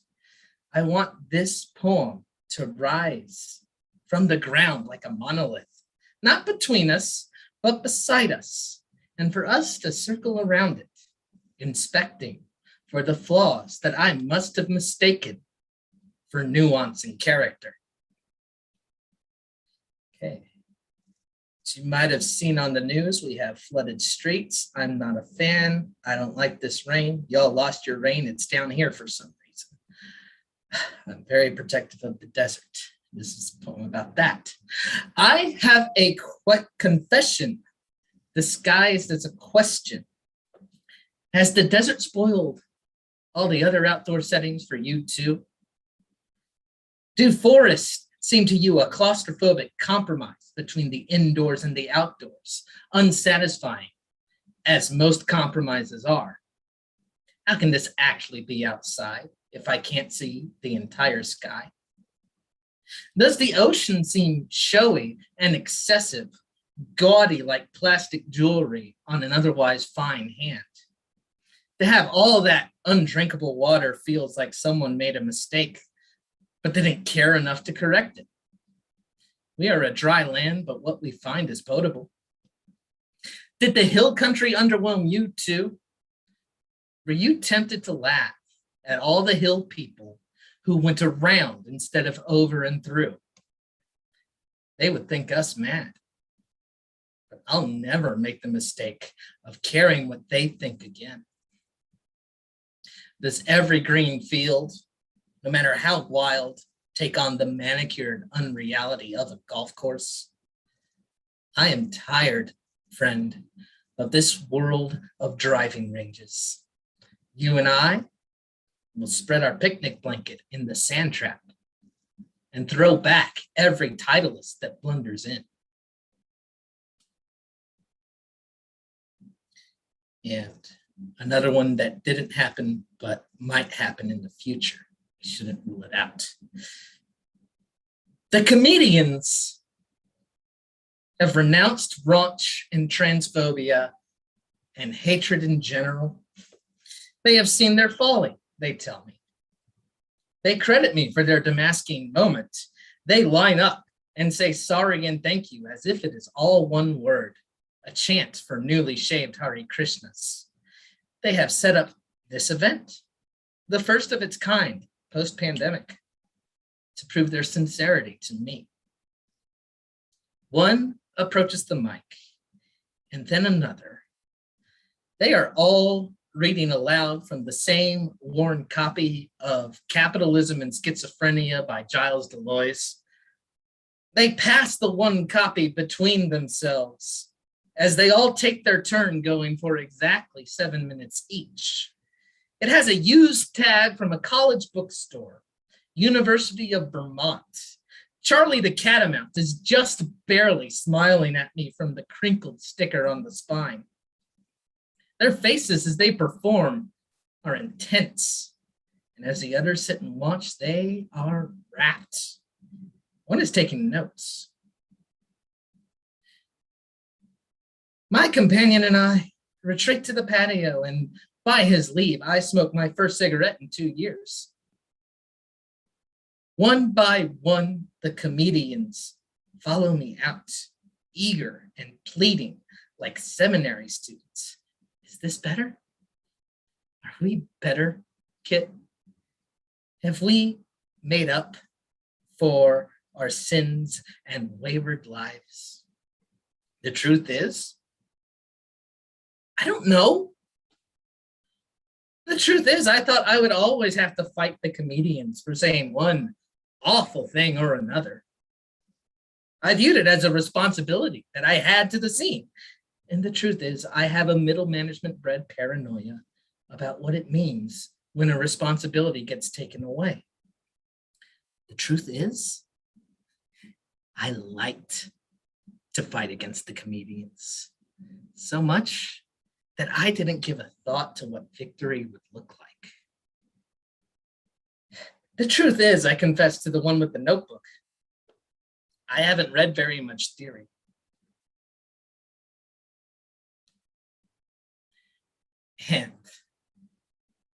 And now the cover, the end of our 20-year folly in Afghanistan, I picked the poem about the Muslim world. This is Different Ways to Pray by Naomi Shabab Nye. There was the method of kneeling, a fine method if you lived in a country where stones were smooth. The women dreamed wistfully of bleached courtyards, hidden corners where knee fit rock. Their prayers were weathered rib bones, small calcium words uttered in sequence as if this shedding of syllables could somehow fuse them to the sky. There were the men who had been shepherds so long they walked like sheep. Under the olive trees they raised their arms. Hear us! We have pain on earth. We have so much pain. There is no place to store it. But the olives bobbed peacefully in fragrant buckets of vinegar and thyme. At night, the men are heartily flatbread and white cheese. The men ate heartily, flatbread and white cheese, and were happy in spite of the pain, because there was also happiness. Some prized the pilgrimage, wrapping themselves in new white linen to ride buses across miles of vacant sand. When they arrived at Mecca, they would circle the holy places on foot many times. They would bend to kiss the earth and return, their lean faces housing mystery. While for certain cousins and grandmothers, the pilgrimage occurred daily, hugging water from the spring or balancing the baskets of grapes. These were the ones present at births, humming quietly to perspiring mothers, the ones stitching intricate needlework into children's dresses, forgetting how easily children soil clothes. There were those who didn't care about praying, the young ones, the ones who had been to America. They told the old ones, "You were wasting your time." Time? The old ones prayed for the young ones. They prayed for Allah to mend their brains, for the twig, the round moon, to speak suddenly in a commanding tone. And occasionally, there would be one who did none of this. The old man Foji, for example, Foji the fool, who beat everyone at dominoes, insisted he spoke with God as he spoke with goats, and was famous for his laugh. There it is, the signature end and the signature swig of drink. Awesome, man. All right, really quick, man. Social media and announcements. All right. Sing along if you know the words. Instagram at Kit Ran Away. Twitter at Kit Talks Sports. Goodreads at Kit Talks Books. Got to build the brand. Got to have synergy. Let's see. Kofi.com/KitRen. A lot of artsy fartsy essays about football. You can find me on Facebook at my Facebook. Seems easy enough to me. Maybe it's not intuitive to you. I don't know your life. I don't know what you've been through. You can drop something to the tip jar at PayPal, or you can just send me a normal ass email. And some of us know that in one instance of technical difficulties, I was field promoted to host for about 5 minutes. And this coming August 30th, to help lighten the load on Richie, who's the hardest working man on either side of this border. He's giving me this, but no, this is what I say. It's fine. But on August 30th, I'm gonna get my little brass sleeves. I'm gonna be your host on August 30th. It'll be a great time. Tell your friends, tell your acquaintances, tell your enemies as part one of a complicated revenge plot. Tell everybody. I'm gonna invite all the comedians to come by, and I'm gonna invite Ozzy and Julian, and I'm naming names. I'm kidding. No, They know who they fucking are. They know who they fucking are. They do. I have some creative gifts, and subtlety's not one of them. They know who they fucking are. All right, yeah, I'm really looking forward to that. So that's the end of the month, and as you mentioned, it is going to be a busy end of the month because we have a last Saturday event. We have last Saturday. On that Friday, I'm going to be emceeing. So there's a really great organization here in El Paso called Las Americas Immigrant Advocacy Center. And if you guys ever have any extra cash and want to donate to that cause, pretty much they help people traveling through our border, seeking asylum, needing legal help. And so they provide that service to them. Las Americas. They're going to be having a fundraiser dinner that they have every year called Border Heroes. We're going to be honoring a couple cool people, and I'm going to MC and host that. So that's like 4 events in a row. So yeah, Kid will help out a lot by hosting that night. But we'll talk about all that stuff moving on. As always, we're going to keep it moving, and we're going to go to Cleveland, the land of Cleves. It's been a while since he's been here to perform. He was here to check it out, which I really appreciate. That means a lot. But to perform, we have urban cowboy poet. You guys all know it. UCP at the place to be. Hello, how are you doing? Welcome back. I'm glad to be back. There I am. Yeah, I've been getting a life. There's some local stuff opening up and been traveling. And I see there's another Cleveland guy here, Doc Jennings. Is he still there, Doc? No, I'm gone. You're gone. Were you in that storm on Thursday, Doc? Yes, I was. I was on the beach and all of a sudden 80-mile-an-hour wind came. It's like a grapes of wrath sandstorm. And I found shelter. I had to stay there for 45 minutes till I could make a run for it. This, can we see this? I don't know. We can see this or not? It's being covered by the green screen. It's blended Yeah. into your green screen. Okay, there I we go. know it is. That's the front of my house. Huge, big old tree branch and street light pole. 2 days later, they take out the tree. That's what used to be my neighbor's car. It's a big pile. Well, I was caught in the storm. At least my truck was not in front of my house or in my driveway. I couldn't get out. And my power was out for the 2 hottest days of the year. So I'm thinking what I had on a cosmic theme, because you have sort of a cosmic theme. I don't have an urban legend, but in my past life, when I was in San Diego singing barbershop quartet, we sang in this band concert that had an outer space theme. It just spilled all over here.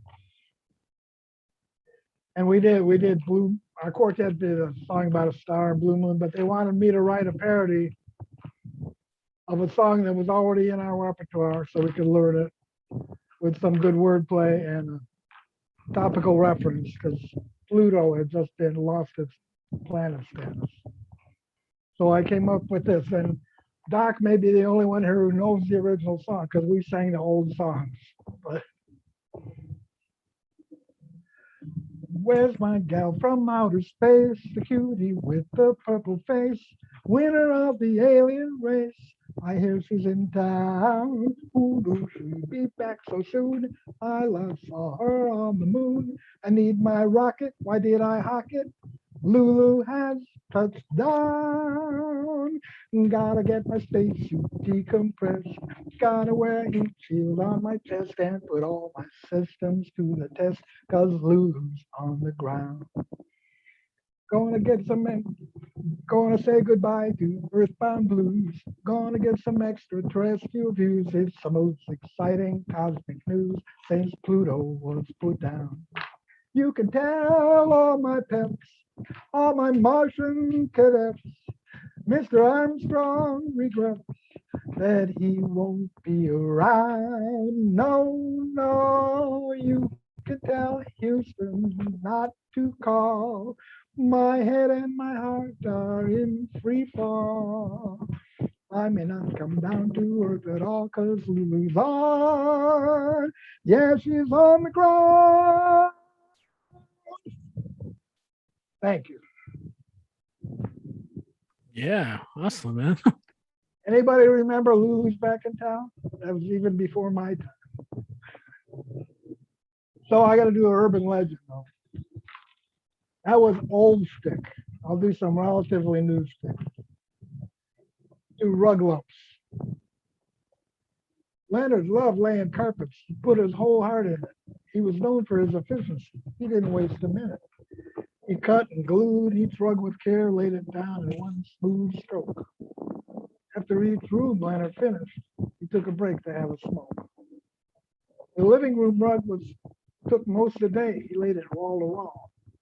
After his tiring, satisfying work, he was ready for a Pall Mall. He reached in his shirt pocket, but the pack of cigs weren't there. He thought, I must have dropped it on the floor someplace. But where? He looked all around the room. What he saw made his heart jump. Smack dab in the center of his perfect rug was a lump. Leonard wondered, is this someone's idea of a joke? I'm not going to redo the job just because I want to smoke. The carpet's almost flawless. I'll take care of that. He stepped and stomped and squashed the lump until the rug was flat. He reported to the homeowner, and on the kitchen table was a pack of cigarettes just like his, with Pall Mall on the label. I'm all finished, Mrs. Jones, and the rug looks grand. May I bum a cigarette? I also smoke that brand. They must be yours because we don't smoke, but please take it outside. Have you spotted our pet hamster? He really likes to hide. Leonard grown another lost pet. How he hated that. Last month it was a canary and a gerbil and a cat. Why do owners let their animals sneak around with stealth? They should teach their pets that smokers are hazardous to their health. Thank you. All right, man. Awesome. Thank you. Yeah, good to have you back. That is a crazy looking sandwich behind you. What is that? That was in a deli deli equivalent window in Trujillo, Peru. It's not plastic mold, it's a real sandwich. I don't know if anybody ever ate it, but It looks interesting. So really quick, I know like most of us, I think already know your socials and stuff, but in case there's people tuning in for the first time, how can they follow you? right now, Urban Cowboy Poetry on Facebook and YouTube. By popular demand, I'm working on bringing back my website that will have text of my legends. People wanted that. But I want them to buy a book too, so I got to publish it. All right, man. Yeah, I was accidentally muted again. Huh? I was accidentally muted again. Thank you for sharing that and joining us, and got to check those out. Awesome, man. Okay, so again, for the sake of time, I'm gonna just like keep it rolling. In fact, so we did have a request. Our next, we're gonna adjust the list just a little bit because our next performer does have to go into work. But you guys all know him. He was very instrumental in the Magic Mike event and doing a lot of stuff with the, I'm just gonna introduce him. From the Philippines, we have Lowen in the house. He's doing cool stuff. Lowen, what's up, man? Oh, that's right. He was dubbed Poseidon last night. That's right. He took the crown. Poseidon. What's up, man? Welcome back. Oh, just a sec. Hey, all right. Thanks, Richie, for indulging the bump up. Happy to be here. I just realized it's actually my second time here in Barbed Wire. So thanks for having me over. Let's start. Let's do this. This being Texas, Houston, here's the problem.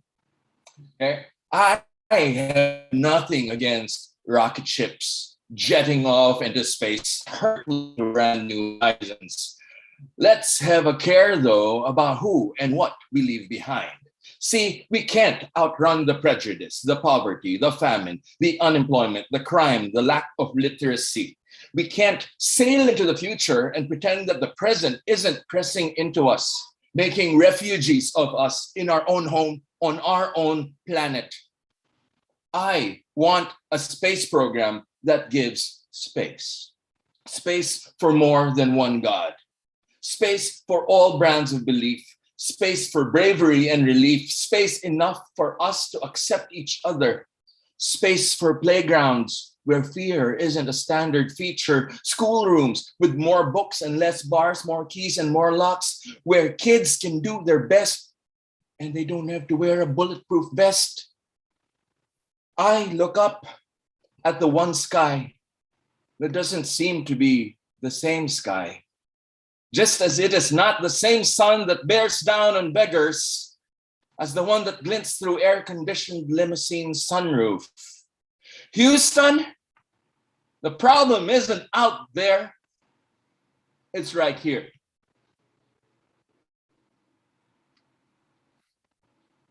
And that being said, guys, if we're gonna fix this shit, how about I make you a little proposition? How about let's go build a church? Okay, let's go build a church. Not the kind that needs to put down others to lift itself up. Not the kind whose God is so powerless it needs mortals to defend him.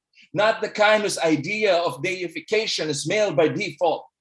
Let's go build a church where salvation is not bought or sold, whose currency runs on good more than gold, whose flock is more of birds than of sheep, who recognizes that my soul is mine to keep, where congregation is community, not crutch, who understands that stained glass needs all colors in order to work.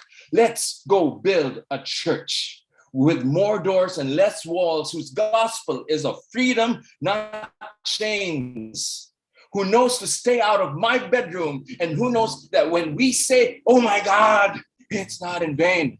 Let's go build a church. And please, for the love of Christ, can Sunday be on Monday instead? All right. Now let me bring this home. So we talked about social justice and outer space. We talked about churches, but you know what? The real church is when you and I are together. All right. So I'm gonna share a little something that came from the Magic Mike after party. So I want to share that with you all. All right. This is called Into the Peridian. The waves of us crest and crash on this once upon a bed. Our storm-tossed hearts, frantic vessels seeking harbor between arms, between legs, spray of sweat, splash of hair, crags of hips come to grips with clench of lips. Who knows where north is and who cares anyway? It's you I want to be true to. We are shipwreck and desert island. We are Robinson Crusoe's treasure and Blackbeard's trove, and yours the only cove I long to plunder. Pull me under. Sing that song again, the one that drowned 1,000 sailors, the one that revealed Atlantis. Let me be Poseidon and possess you for the space of a few whale breaths at least. Let's hide in Davy Jones's locker. Let the Kraken envy our feast. Let the tides watch helplessly. The swell of us would float the ark of both Noah and Covenant, bring us ashore finally, breathless. Hold my hand as we find land again, here on this happy shambles, this once upon a bed. Thank you very much. Fine evening to you all. All right, wonderful, awesome, man. Thank you for sharing that. And that was a treat to be there to experience that at the after party. Really quick, I know because we're trying to get everyone on. How can we find you online, support you, and all that stuff? Like I know you do poetry, like Global Network and everything. Poetry Global Network is what you want to follow. I'm just another guy. It's all of them that are really awesome. So come on, do that. I'm a regular panelist on the Poets Reacts, which is another fine show we put on. So do that. And maybe the best thing is to say this. Don't follow me, man. Join me. Watching out for you all. That's great, man. I love it. I love it. And like now everyone's gonna be copying that. I like to say that too. There was a joke I heard once about like how never mind. I can't remember right now. I gotta keep going because I'm gonna talk and talk and talk. Okay, so let's see. We're gonna go to the Bronx. We have La Tormenta, who was also saying really beautiful things last night at that after party. Amanda, what's up? How you doing tonight? I know it's late, but thanks for staying up. I'm gonna be up. I haven't had any coffee, but I'm not on my sleepy girl shit. So I'm gonna be up. I got 2 pieces for y'all. All right, take it away. You can find me on Instagram, Facebook, Medium, Amanda Ashley Villanueva. I have a poetry workshop with Oye Group coming up in 10 days, and I will link all that good stuff so all of you can come and write that good shit and spit that good shit. And let me get to my pieces.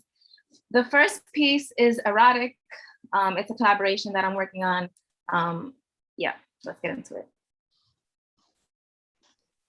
In my nearly 30 years of breathing on this godly green earth, I have never met a man as nasty as me until you. Until my walls became your tightest fool until my cheek learned to beat, confessing the undressing, pressing against your four fingers down my throat. Baby, when you come home, no one will know, but everyone will know. All holes throbbing for you, probing tools where words of mercy never exist, never leave our lips. A gift from my lower east sides, a sunrise beaming down lower backs, arching, archery, come for me, come in me, pretty please, solve this puzzle piece, mystery of trembling knees, jerking, cream, seasoning with meaning, never demeaning, always receiving all forms of me, unabashedly, compassionately, fucking this tragedy clean. What of this Mr. Mean could we have seen, since withdrawing from me makes us both unlucky? So that's that. It's just a piece. Okay. And then I spit this at the New York, but I'm gonna spit it again. Let's find it. Okay. From a fatherless daughter, an ode to the body of my lover. Your body scolds me with solemn silence. Your body tells me not to dare.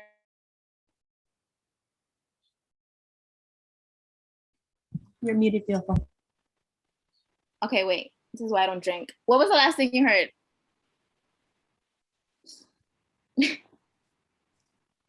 Rewind, babe. Start from the beginning on it. Yeah, start Yeah. that one over. Just do that.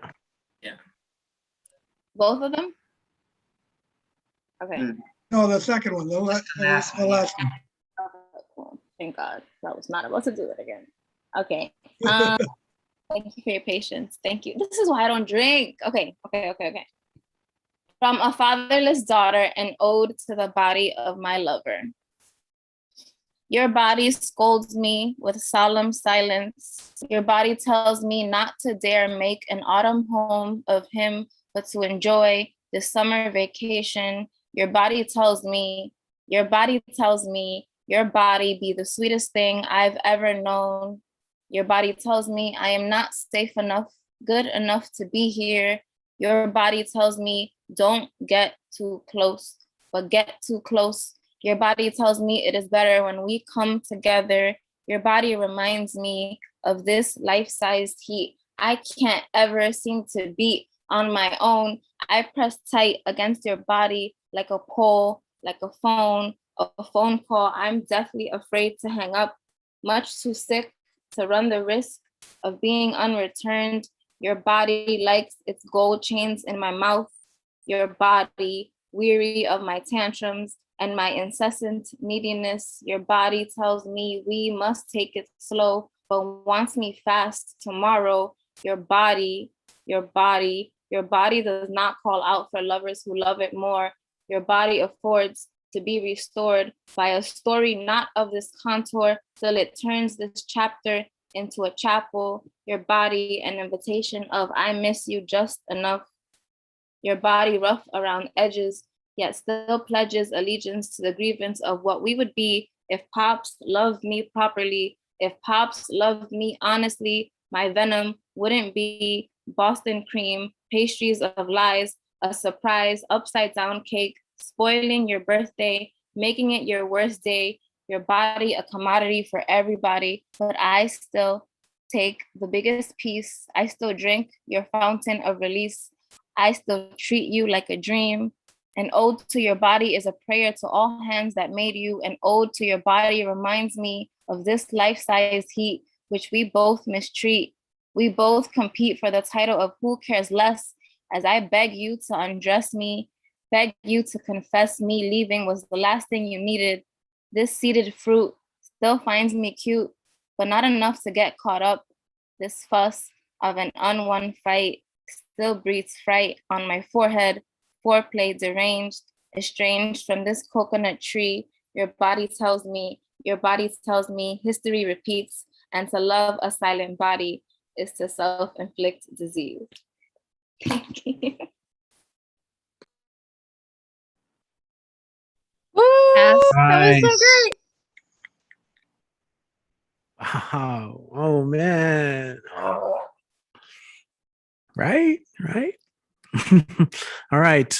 La Tormenta. Amanda, yo, really quick before you take off, or close off, how can we find you? Yeah, I'm not going anywhere. Okay. Like you're so like I know you got the workshop. That sounds amazing. Where else can we find you online again? You can find me on Facebook, Instagram, and Medium, Amanda Ashley Villanueva. Thank you for having me. As always, honored to be here with all of you cool, crazy people. Awesome. I'm really grateful that a lot of you guys choose to come and hang out, even though it's pretty late. And I respect that and I appreciate that so much. Like we're trying. All right. So again, moving on. All right, we're gonna go to San Francisco. We're like, this is one of our pillars in the community. Like everyone has so many great things to say about her. I'll let you guys do in the chat. But let's make some noise and welcome Finn Bell to the stage. What is up? Welcome back. Pillars. I feel like I'm in the Bible. Yes, yeah. Oh, I love the streak. I'm just noticing that. I didn't see that the other Thank day. you. I got it newly done. Delicious. Thank you. Just for Magic Mike yesterday. Now Magic Mike is down. Let's do it again. Yeah. So I am Finn Bell. I'm from the San Francisco Bay Area. You can find me on Instagram at Finn_Bell, PHYNNE_BELLE. And I have a mic on Thursday, which is going to be hosted by the wonderful, fabulous hostess with the mostest, Nick Paleologos. Oh my God, I can't even say his name. I didn't drink, so I have no excuse. Nick Paleologos. And two features, Lacan and Marissa. They're going to be a double feature. And the theme is going to be celebrate bad poetry. So I booked two really good poets. Yeah. Okay, so this poem I shared a while ago at the New Year. It's called Joke Lang, which means only a joke in Tagalog. I'll be waiting at the portico, Mina, to walk you to the jeepney. Elmer hovered behind her like the creeping heat of Philippine weather right before summer hits. Mina was huddled with her girlfriends eating lunch on the courtyard benches. She swiped at her cheeks, reflex that wouldn't erase the flush beneath her skin. Yeah, okay. She was quick to look away as he walked off. Ano ba yan? What's up with him? Ang kadiri naman, he's just so gross. This from Tasha of the Perfect Skin and designer bento box meals. Tasha of the Daddy's BMW and 500 pesos weekly allowance. Tasha, the Batangas Sugar Cane Princess. Tasha of the eye roll that dictated all the rules. And the rules here were unspoken. It didn't need saying. Mina received the constant reminder that the opportunity to hang out with the Luckies was a privilege, an honor afforded to only a few. You had to be rich, influential, or beautiful, or a happy trifecta, which was only the case with Princesa Tasha, and likely by her own design. Mina failed on the first count. Her daddy's military pension allowed the family to live a somewhat comfortable but frugal life here in the Philippines, but not much more. No shopping trips every twice a year to Hong Kong or Singapore, no summers in Baguio to stave off the pressing humidity. Mina was a no-go on the second standard too. Sure, having moved from the Bay Area to Batangas 6 years earlier always made her that curiosity, that kana kid who never quite kicked the American beach bunny twang and who still spoke Taglish at best. Not clout, but it was still something. Thankfully for her, she was super pretty in the way that was almost kismet in the late 80s, a cross between a Pinay Gloria Estefan when Miami Sound Machine reigned supreme, and a petite Snooki Segna, where every teen Filipina dreamed about her adolescent woes being solved with the magical appearance of a black blouse. Mina functioned under the persistent fear of breaking any of the rules and being more of an oddity than she already was. She was barely in the Lucky's good graces, and mere beauty was not going to keep her there long. Oy, gaga, nakikinig ka ba sa akin? Tasha's petulant, hey dummy, are you listening? Pricked the bubble of Mina's deep thoughts. Huh? Of course I hear you. Ay, sabi ko, I was telling the girls na, wouldn't it be great if you and William became a couple?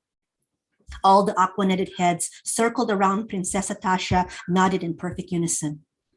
Every queen bee needed their court of yes-fools. William was one of Mina's best friends. Like her, he wasn't wealthy, but he was smart and very good looking, and most important of all, in this all things Snow White loving culture that marked 1988, he was mestizo.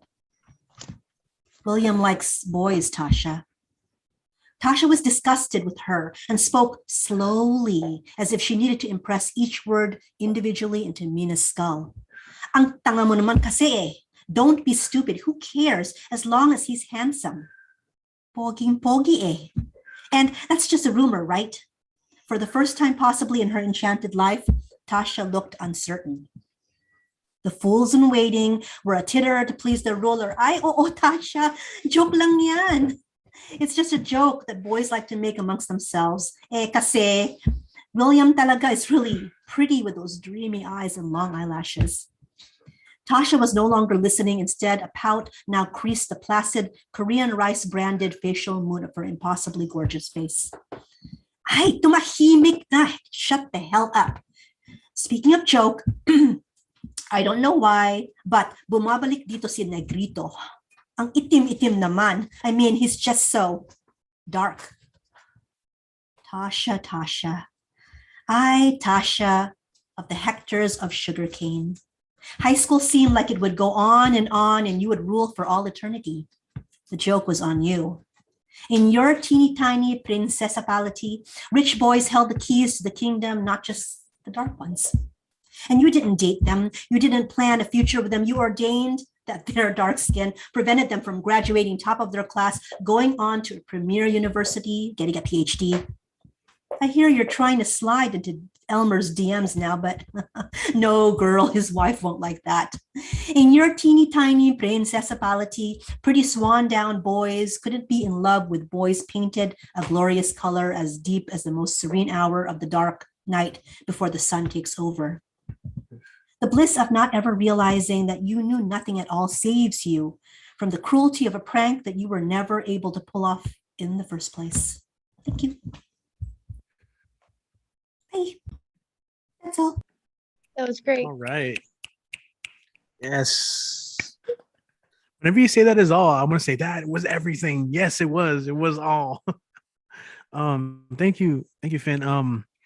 What do you have? What tell us about some things you got coming up really quick? And thank you for yesterday again. I was there, but like I could not. I was in a place where I could not like show my video, or like I was in a crowded place. It would have been like weird. But yeah, it was an amazing show. I know you were a huge part Thank of you. that. I'm still getting over it. You know, I'm pretty sure some people are still, wet from showering, not other things. Yeah, and like Paul was leaving chest hair everywhere. Just yeah. All right. We have at the end of the month, Ron Mark Thompson is leading my poetry games, but he does not want to call it that. It's called Let's Write, writing poetry, prose prompts, something or the other. Beautiful. It's really going to be wonderful. It's kind of a mirror of his ekphrastic poetry events, so he's just doing it for under my vocabulary, but it's going to be great. It's going to be Ron. There's going to be lots of wonderful things going on. So that's going to be on the 29th, I believe, last Thursday of August. So I'm going to post all that again in the chats. Yes. Hey, bye. Perfect. Okay. Thank you so much. Yeah, and it was actually really nice to see you guys meet up and Elemental do his reading in the park. It's always cool to see when everyone's like meeting up in person when they can, and it's beautiful, and all the love from last night, like I said, just meant a lot to me to see and experience. Okay, all right, so keep going because we have more peeps. We're going to Wisconsin, where we have Nathaniel back, and he's got all these upcoming publications. He already has his own book that's just amazing. The Atrophy of the Boy Who Became a Wishing Well. I'm just gonna take it away, man. Nathaniel, what's up? How you doing today? Welcome back. How's it going? Been a minute, and always love being here. Love hearing all of you wonderful poets. I am so grateful to be following up the wonderful Finn Bell, and and yeah. So I have a couple poems tonight, if that's cool. It is my mother's birthday today, so I'm going to do a poem that I wrote like kind of about her, and yeah. So to start off, this is Storage, and it is: my art teacher once said, "The clay is as it was born," and I think of my mother. Her spine cradled me into this. I accepted welcoming like a common burdock, face full of straw burrs. I was born sunny side up, hard against the back. To this day, she has never broken the silence of how she has labored me. And I am as the seed is to earth, a restless palm reaching for the air, a broken shell of a good living, a stubborn massing of roots, or that of my mother's will. A happening anthology of chances that finally stayed. My mother tells me of a sister never born, and I am born again, a bundle of lashes, hair, and smiles, 24 hours of unrest wrapping a father's finger. I was unbending enough to arrive here, like an unfurled bow, a present that has been asked for again, but what open lung has not asked for the same? Is this what keeps me? Or am I too afraid to return to everything I have ever called home? Leaving and returning can sound the same. I too am the clay as it was born, a thing of the earth too estranged to stay here. Thank you. And this is some kind of unfinished shit that I'm still working through. And I had a shorter poem of this a while back, and have been just like working on it slowly over time. This is untitled, as it's not really finished, but it's I'm gonna let the poem speak for itself, I guess. It was the year the snow never came. We waited for the grass to rot, ground and footed soil littered in leaves as dead as names. Huddled in the garage, we made family of the used Christmas lights and dead pine needles. We mimicked the glow of a family home from afar. How hard it is to untangle the things we carelessly store in our dwellings.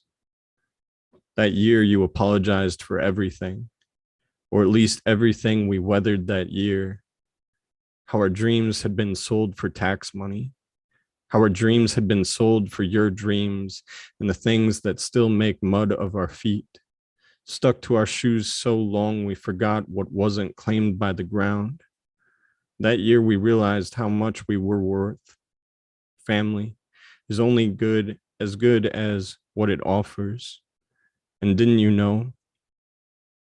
Money doesn't grow on trees, but I've learned how much can be stolen from your roots to feed greedy pocketbooks. It was the year the snow never came.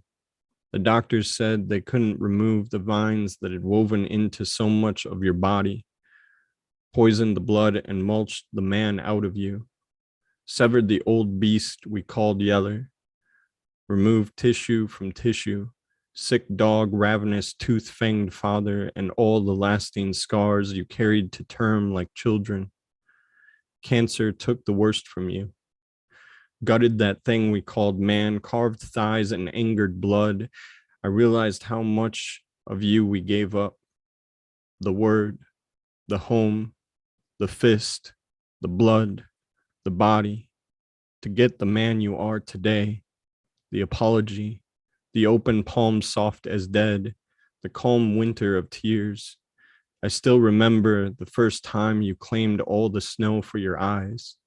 It rained for the first time in February, soaked the streets clean as arteries black as blood. There were so many days I wished and wished and wished for a different you. But have you ever wished the genie back in the bottle? How cancer can purge us of wanting it when it's asked for. I know what it is to wish for something and what it costs to make it come true.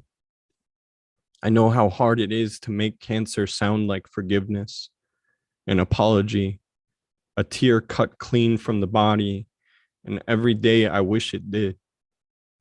But as fucked up as it is to say I miss him sometimes, your doppelganger, how we left him there in the waiting room, I still try to remember if he is the daggered shadow of yesterday, how his face is only a fog of teeth and fleeting night now in my mind.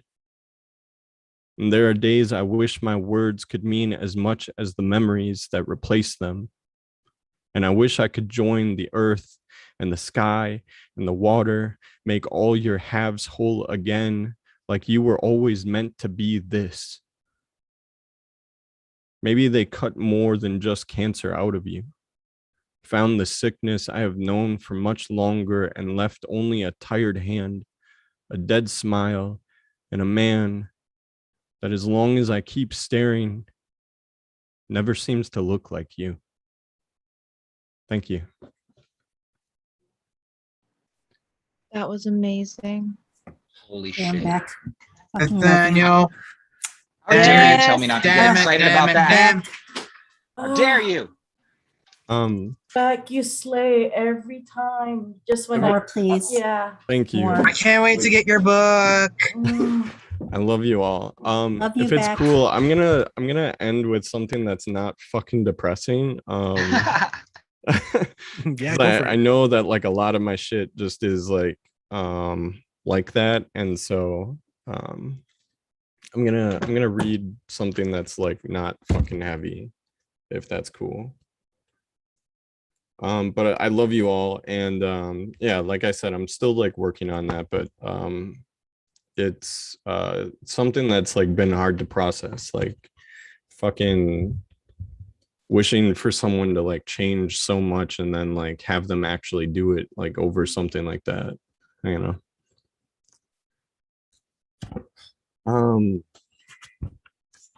Fuck.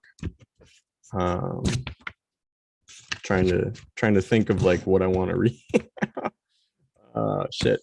Hold on. I know the perfect one.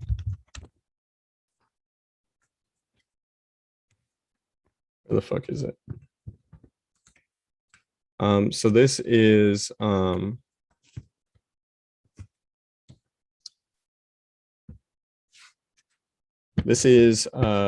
from Atrophy of the Boy Who Became a Wishing Well, which is my book that we were talking about.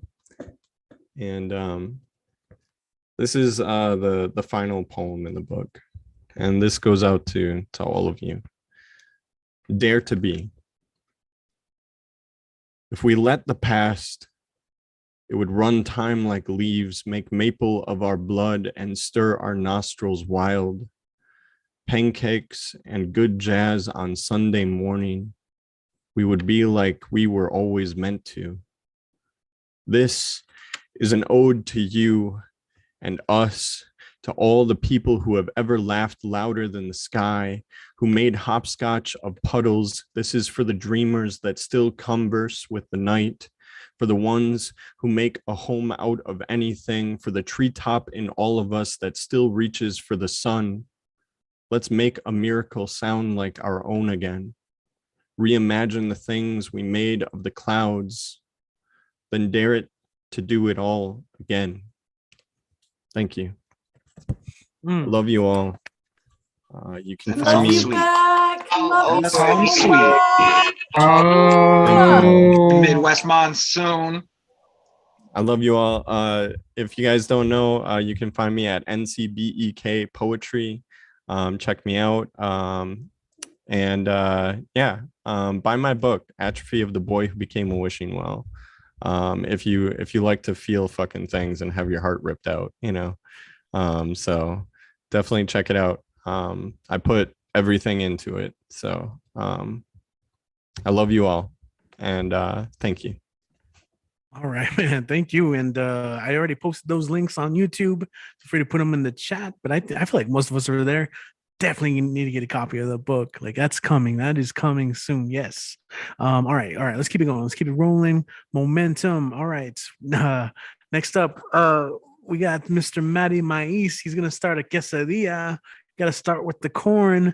Matthew Marroquin in the house. What's up, man? You're still with us, right? I know it's late, but we missed you last time. We missed you. Oh, you're muted. We can't hear you or sound. Yeah.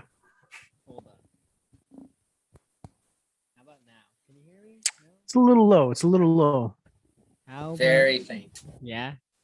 Pop out the volume. Get all up on that mic, man. I am up on the mic now. Okay. Last time I came, I was still like processing waking up at like 7 a.m.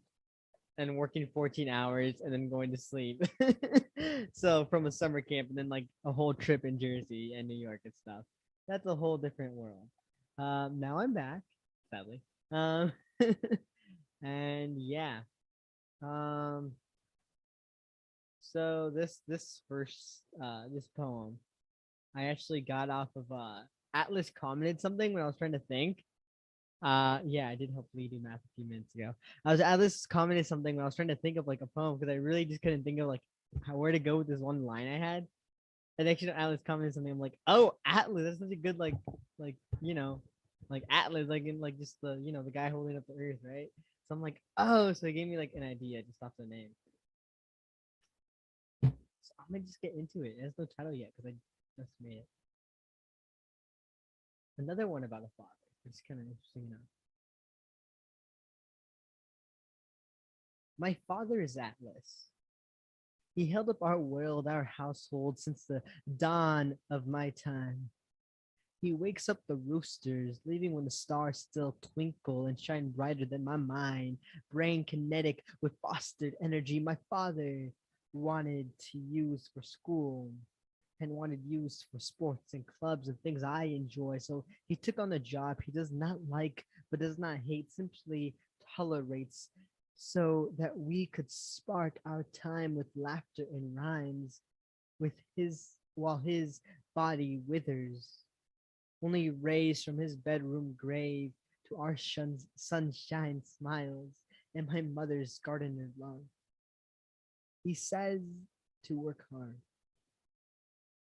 to do all the things he never had the chance to even smell, to lick the ice cream we are given, for he doesn't want us scraping off of thrown out cones as he did. He fled death, but maybe it took another form, capitalistic coffin trapping him. I just hope our love shows through our cold eyes, our cold stares, and bothered whats and whys, and all the other things I know I'll regret saying when he's gone. I love my father, even though he raised us with faults and pain, and in the only way he knew how. But oh wow, look at him now, grown to understand more of what is right and how to rise up without painting the fruit he helped bear, but has watered and nurtured my sunflower self, turning into the sun itself to feed my father natural sugars as he keeps my lights from going out. In this next bout, I'll buy him a house, green, his favorite color to stay in and thrive. Escape the grave, stop the crave of a life filled with simple peace. Thank you. Yo, the sunflower. Yeah, the sunflower. That's the first one. Yeah. You're awesome. I know him IRL. Just wrote that in the room. Just wrote that in the room. You know what? I'm gonna do another one with my dad. I think I already done this one here, but I'm gonna do it again because I don't care. That's right. No, about my dad. And also for my book, One Knuckle Binge, you should get it. Richie got it, so like y'all need to get it now. Y'all probably all have heard this before, but this is for the ones who have it. Should I do one? Ooh. Let me think. I'm flipping between two right now. Nah, I'm gonna go with this one. The one I always do. Star Trek, but without anything cool. I'm still trying to find my father's UFO. He told me once they wouldn't let him work for very long at places because he was an alien. I inspected my body for extra tentacles and checked my tongue to see if parts were purple. Nothing. I asked my doctor to look for an extra heartbeat and try to move Legos with my mind. Nothing. Either my father is a very lame alien or he must have been on another planet. It wasn't the same place where we live now. I think they called it California. Sometimes my dad goes to the attic. So I looked up there for his UFO. Nothing. I don't know about those Californians. What they call alien kind of just looked like my father.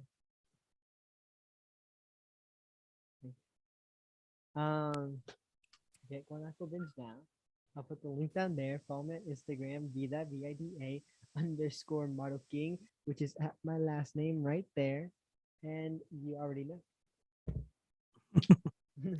That's right, man. You already know. It's like right there. Go follow it. Matthew Maroquin, Matty Mais. Loved it, man. And like I talked, there it is. Check that out. Get the book. Everyone's got those books, man. I'm gonna get everyone's on here to put on the screen at some point. But check it out. Next up, we got the honey pot, aka honey glazed ham con queso. He got so much love last night too. His performance killed it. He did a beautiful duet with Elemental. He's just coming through. You guys, let's go con queso. Yeah, before I go, I'm just gonna let this rock for a second because it was hand delivered to me in the state of New Jersey. So I got 3 pieces if I got time for it tonight. If not, I could just rock with 2. One is a little bit sour, one is sweet, and one is spicy. So before I begin, I want to go with this new custom I have adopted. I would like if everybody could take about 2-3 seconds, quickly close their eyes and think of something that they're grateful for. And then I'm gonna let it rock.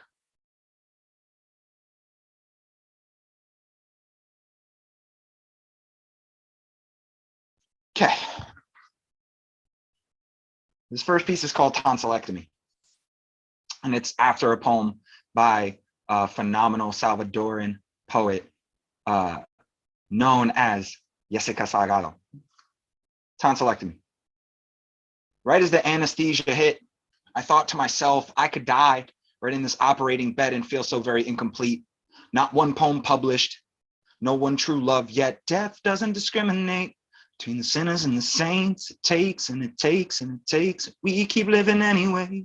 We rise and we fall and we break and we make our mistakes. And if there's a reason I'm still alive when everyone who loves me has died, I'm willing to wait for it. I'm willing to wait for it. I awaken, pieces of me missing, the tonsils and their accompanying adenoids, my nose broken on purpose, and I can't breathe from septum deviated as my brain stem from consciousness, odd as this haze, navel gazing, stargazing, as the specks behind my eyelids, phosphenes romancing me with their astrology of solemn being. There's a small pebble caught in my throat. It seems I cannot speak, going on 2 weeks. Whiteboard for speech, scribbling notes of need like poetry. I swallow my larynx, my aorta, my words in blood and bone, dry throat. My girlfriend comes to visit me. Bring me peach sorbet, all that I can eat. No solids, 3 weeks. I lose 40 pounds. The true start of my bulimic, anorexic, deadened state, catatonic, becomes my fate. She leaves for a cruise later that day. I do not see her for 2 weeks. How long it takes for me to regain strength. I never truly eat again. I become the tonsils in the jar, 60 pounds down. I become the specter inside this room, these walls, my tomb. I break up with girlfriend over the phone, a text from my sidekick too. But I love you, she says. Well, I can't love anything. Swallowing my shame like razor blades. I become the anesthesia and sleep for 3 weeks. This time, I do not wake up. All right, so to switch tones drastically, this is a piece I read earlier tonight at the New York, but I want to see how it kicks in this room. Few folks aren't there for that, so fuck it. That's what I'm gonna do. This is called Mindful Medusa. 7 o'clock on the dot, and I'm in my drop top, cruising the streets. Oh yeah. And I got a real pretty little thing that's waiting for me. And I pull up, anticipating good love. Don't keep me waiting. I got plans to put my hands in places I've never seen, girl, you know what I mean. Only I didn't.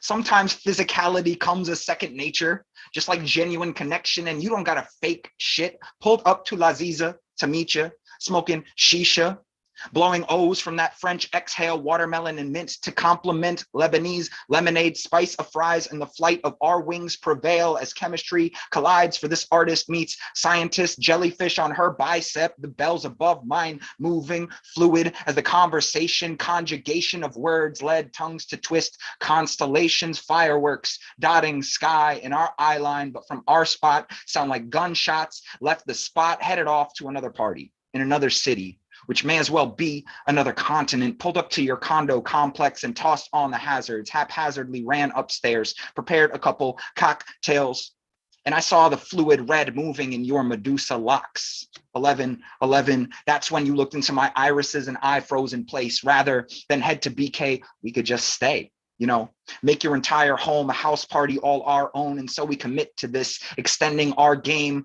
with Tito's and mango mixed in both our mouths, because sometimes the best laid plans are the ones unmade. And we're not really strangers, more like lovers and friends. And I'll hold you to these goals for yourself, like the wall that we press full of your art. Baby, it is so hard. I'm holding on to my chest. Maybe you left your mark, reminding me to forget. It doesn't matter where you are, you can keep my regret. 'Cause baby, I got these scars, reminding me to forget. Reminding me I got these scars. Get your love, keep reminding me, oh, to forget your love. Baby, you left your mark in my skin, and your melanin complements mine so well. Yang as we yin, I bend to slip, filling you in. It's the perfect fit, like they should mold this shit. As my eyes fill you with intention, affection, reflecting. Remember, I told you to save it. It's over, and I'll be all right. So hurt me as much as you like. Need you to let go. Got these mentos, and I'll be all right. The way I know others have left their marks, you've got these scars reminding you to forget each of ours, battle worn, surgical, small of my back, pelvic for you, but I salute your sacred sacrum, honor your pelvic floor in every wall. And these other men who tried so hard to penetrate and leave their mark, violate and snake her, so she became the venom which takes those who would otherwise end you with broadswords, abhorrent abortions of justice thrust in vital organs. But your revenge was protection from those red sentinel snakes in hair, enough to turn even the coldest men to stone, statuesque gaslighting, pyro maniacals trying to choke and grasp all the gasped air, this prideful rebellion out from your throat, all your own in living, creating static from skin, the goddess within, misunderstood, but I adore you, implore you to let my love adorn you. Baby, these fists will always protect you, lady, and this mind, ooh, will never neglect you. You just gotta let my love adorn you. Let it dress you down. I tell you, your hips ain't never lied like Shakira. You tell me I'm funny as fuck like John Oliver, and I'm just trying to make our whole week last tonight. And truthfully, only one funnier than me is you, but that wasn't funny, you said, as I clench my fist like an Arthur meme and turn statuesque, because darling, when I look into your eyes, I turn stone, but not in the cursed way. See, love, I see you as you see me, like we've known the flame in one another's soul for decades. And on this night, I choose to stay, you choose to let me. And we find that with this descent into modern love, sometimes it is not a lair in some cave to raid or a curse we must break. All it might take to undo the spell of Medusa's snakes is to make them feel safe. As we laid and stayed in lair, feeling no threat or fear, this day we wish could last a whole year, and to thank them for the greatest first date there's ever been. All right, this last piece is short, and it's a reprise of the shit I did at the Magic Mike. So I wrote this in the room yesterday. It's called Honey versus Queso. See, I was challenged to push myself by an advocate of erotic shit to compare myself between both the nutty, full-bodied, smooth, and creamy side of me, that con queso cheese, and stack it up against that sucrose, fructose, ooey gooey dripping substance known only as the honey that leaves you comatose. Seeing as how I'm both cheesy, smooth, and a honey trap, I figured I'd wrap my mind around this in the grip of your throat, making grilled cheese of your tonsils as I unload seeds like only a true provider of nectar from bees could. Cause see, my whole damn plan is to fuck you until you lose consciousness. My brother, the storm god, said this here was Pooh Bear treat. And you know what? He's truly right, cause just like me, he wore no brief. Stick my hand into your honey pot, tumbling, gymnastic, acrobatic, leg spastic, cave your back in, hands grasping for cigarettes in the dark. Credit to Andy for that line. See, I have always tried to cover the thick of this rind with something sweet. So honey, please come drip on me. My honeybee, honeyed tongue couldn't get enough. So I extract the entire hive from her thighs, comb and all, make it splash waterfall, shook at how much I could come. And it's just like honey when your love comes over me. Ooh, baby, I've got a dependency. Always strung out for another taste of your honey. And listen, I've had a busy weekend. Saturday, I got deep in the back of that ass smack as you laugh until you squirted so hard we painted the walls with nut. After leaving hookah spot, French exhales releasing smoke, blowing our O's with fireworks in the background. Shit, there were marks in my back, flesh fireworks set off just for us. Led to your place where my face buried itself deep in your canyon of clit in the kitchen while we listened to Prince, and I made you purple rain all on face. I guess your beckoning moans are what it sounds like when doves cry. My tongue climbs higher. We find ourselves blessing living room next, fully drenched sacrament, dripping honey on the hardwood, my hardwood entering bent over couch. Do you hear that sound? Clanging and banging. We break the stool in your study. I clear off the desk and lift you up, pull myself between your thighs while I grab your throat, that 30,000 leagues beyond the sea. Deep stroke redefining carnal primal pleasures, original language, dialectical tongue as it drums anguish. When I pound out that applause summon like thunder, when I make it clap.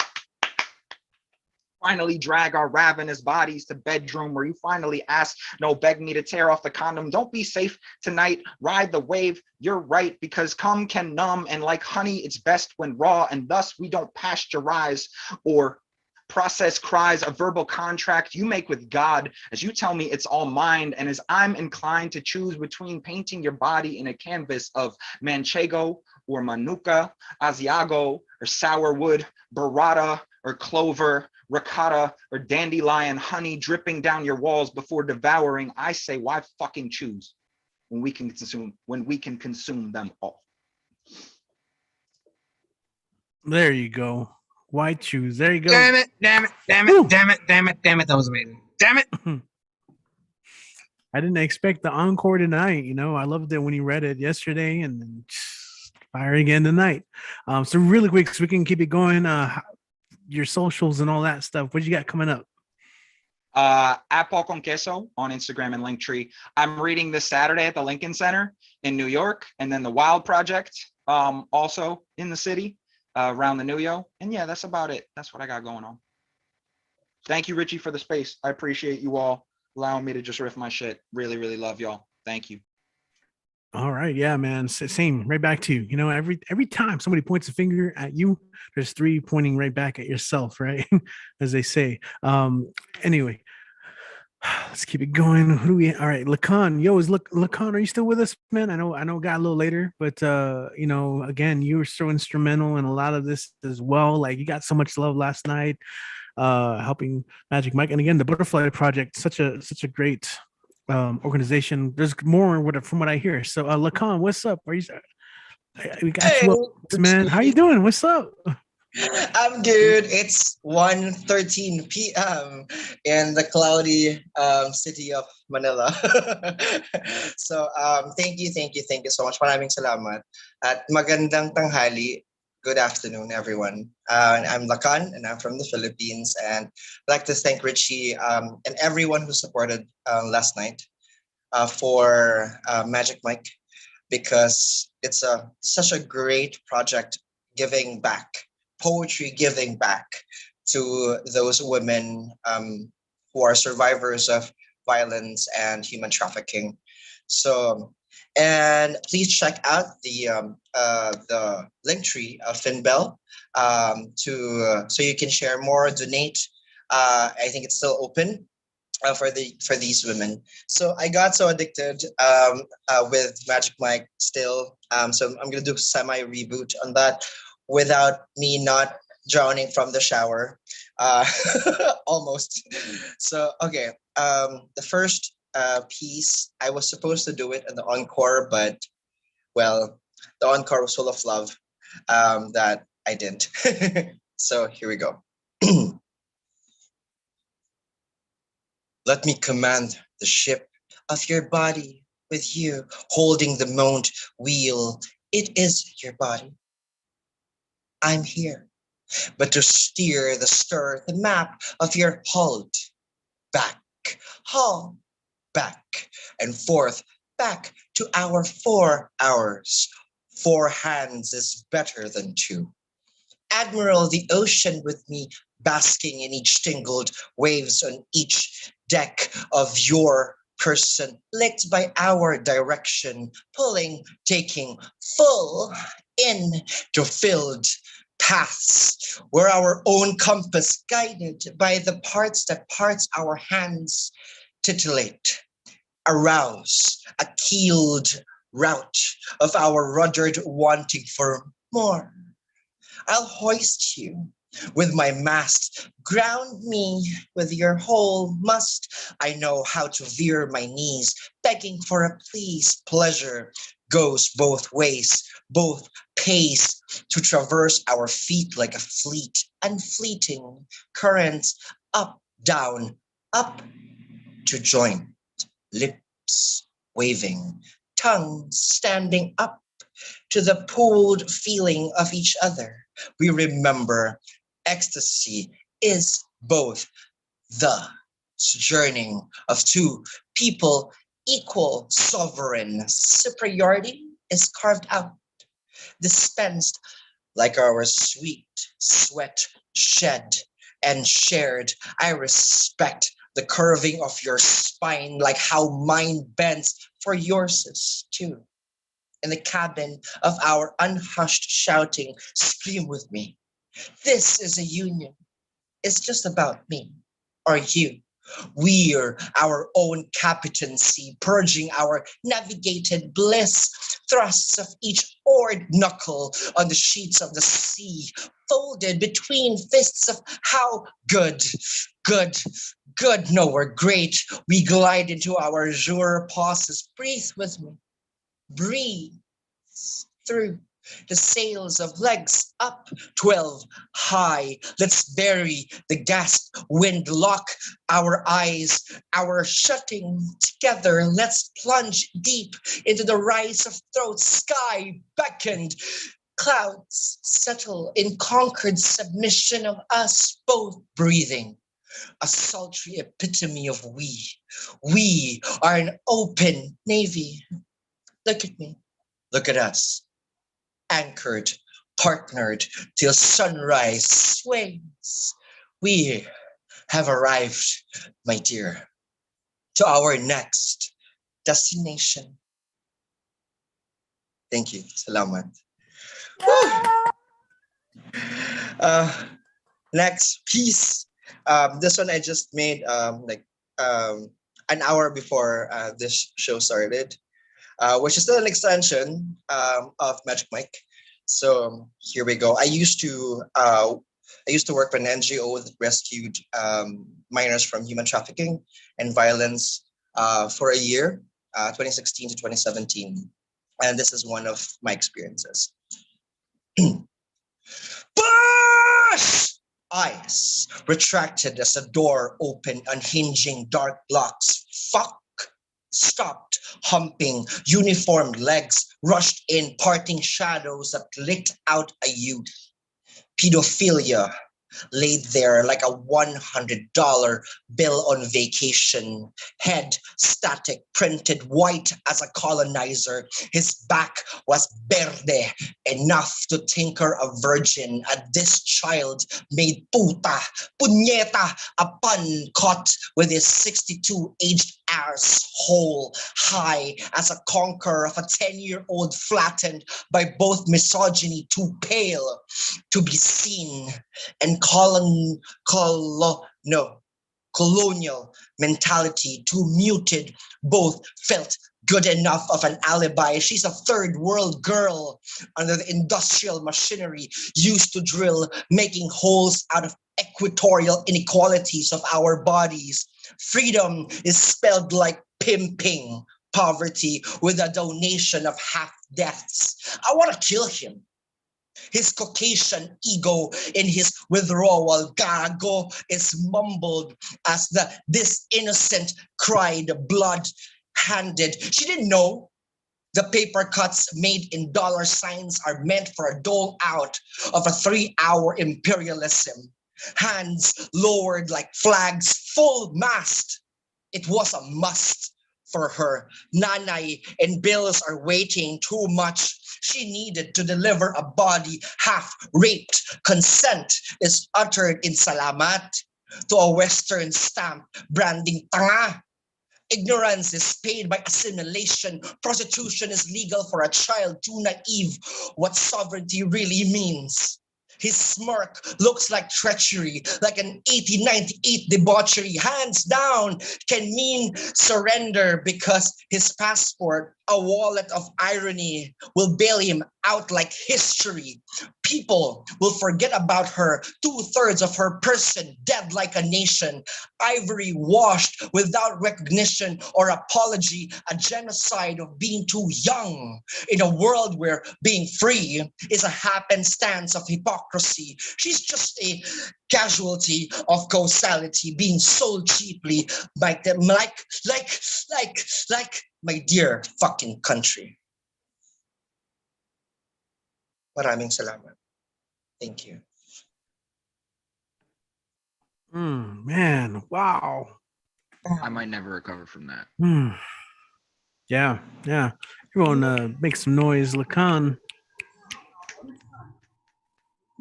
Powerful. Do it every time, you know? Absolutely. Yeah, absolutely. Lacan, like you're so instrumental in a lot of this community as well. You've done so much, and like again, man, last night was like I feel honored to have been witness to all the like love going around. And you're such a huge part of that. So like how can people or that are tuning right now, like on YouTube, like for example, maybe students who are like, I start classes next week. So I'm gonna tell my students like, hey, check out these online open mics, for extra credit. I don't know. For extra credit and write about your favorite pieces. But like they might be like seeing you for the first time. How can they follow you and like all the cool stuff that you have going on and that you're connected with? You can connect with me. I do answer DMs. DLKN Poetry on Instagram. And also please follow the Poetry Global Network. We are a 19-member media platform from all over the world, from Japan, Mauritius, the UK, US, Canada, Singapore, all over, Lebanon, and follow our shows on YouTube. And we just launched a new format for the Poetry News, where we actually have opinions. So, and we do. And please join other open mics like New Eurekan, Barbed, well, you're watching, and also Finn Bell. I'll be featured on Thursday night. Do check it out with Marisa Prada, hosted by Nick P. And and also other open mics all over the world from Sidewalk Beirut. Check it out, and also Testify Poetry in the UK.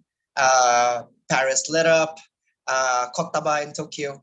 Thank you so much. Maraming salamat. And poets, breathe, breathe, breathe.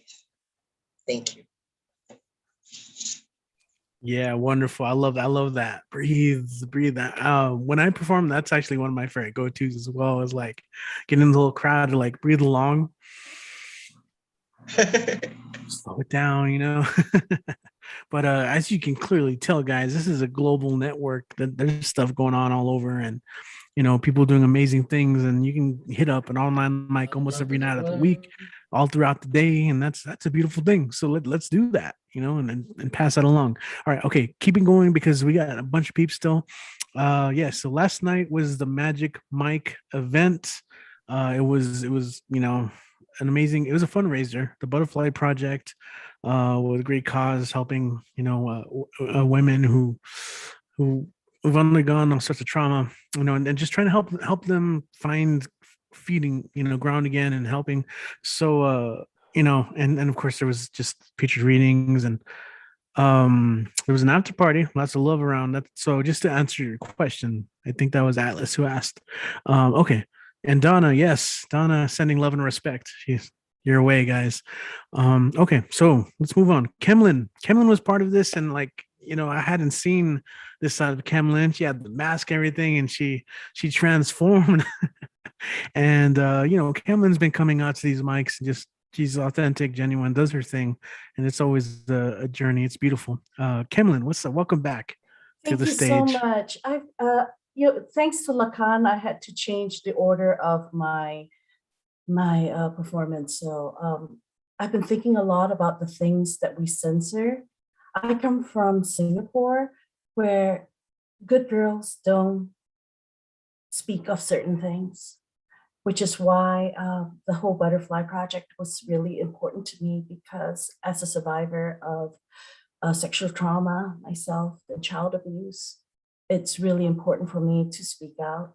And so unfortunately, other things happen, even as an adult, when I promised that things would never happen, bad things still happen. Oh, darling, don't you ever grow up. Don't you ever grow up. Just stay this little. Oh, darling, don't you ever grow up. Don't you ever grow up. If it could stay this simple, I won't let nobody hurt you. Won't let no one break your heart. And no one will desert you. Just try to never grow up. Never grow up. Mother's Day gift, handprints on a card, little marigold in pot, your Mother's Day gift. I cannot let go every piece of artwork drawn, your writing journals, your poems, scraps of memory, hanging on to fantasies you had a childhood. My darling warrior, you are brave to speak the truth. Truth's price tag is pain. It's not your fault. He perverted love for you. It was his damn fault. I failed to protect you under my very nose. I'm so angry. There are no band-aids. Crying a deluge of tears is just not enough. Words are not enough. I, with all my fucking gifts, I am not enough. I can't hit reset, wipe the memories, erase the monster. I wish to revoke my license to be mother.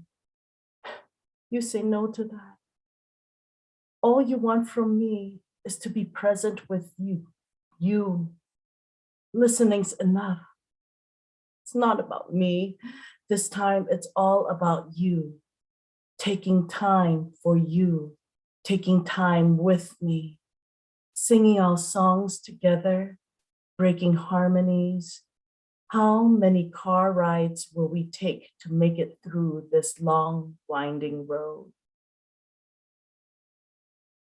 So still thinking of the things we censor. My hope and prayer is that my daughters and son will find love and to find healing in making love. So I would like to share a screen with you. This week, one of my most respected friends in the Singapore writing poetry community shared with me that he, even though he writes poetry erotica, he never shares it. And so I was honored that he shared some pieces with me. And one piece in particular really spoke to me because I'm an English teacher. And it's called Sexual Prepositions. And I responded with exposition. And this is a twin cinema, a Singapore form where it's 3 poems in one. Sexual Prepositions, exposition, a collaboration by the anonymous poet and Ting. With, upon, on, in, within, over, under, above, behind, beneath, out of, off, beside you. You and me, bed, floor, table, top, bottom, side by side, love or lust. What is love anyway? The confines, conversations of consent, standing erect, salute, beyond reproach, closed and open doors, innuendo, this address, take this dress, let me lie, I am the naked truth, me. With you and me upon bed, floor, table, on top, bottom, side by side, in love or lust. What is love anyway? Within the confines, over conversations of consent, understanding, erect, salute, above, beyond reproach, behind closed and open doors, beneath innuendo. Out of this address, take this dress off. Let me lie, I am the naked truth beside me. You. So as I will close, that's what I say to my students. We are lovable. We are capable. We are valuable. We are able to create and make choices to craft our destinies. Poets, be kind to yourselves. I love you.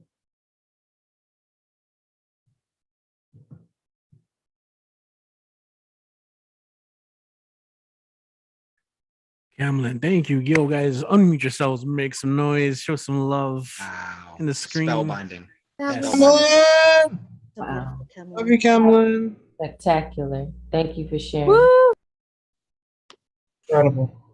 Yeah, Twin that cinema now remains one of my favorite forms. And you're the one who introduced me to it last year. Yeah. That's amazing. Yeah, like I give you props for like what you've been doing and like expanding the formats, you know, and the ways in which we can express. Like that's like out of like Richie, that was incredible because I read his poem and within 2 minutes I wrote the response. That was how powerful it was, you know, to see somebody with something so raw and so beautiful. I had to respond. And so, yeah, he's watching tonight and, you know, thank you for recording this because it is a poem that needed to be read. Beautiful. So really quick before we move on, how can people like connect with you and find your stuff online? What you got going on? I'll put my link tree on, but please like us on Poetry Global Network. We are poets trying to make content for you poets. We're our Poetry Global News is for you to find out. It's a short summary of the workshops, the news that's happening. Residencies, open mics. We're trying to make it, competitions and submissions. We're trying to make it so that it's easy for us to promote our work and get our work and art out there. So please support PGN.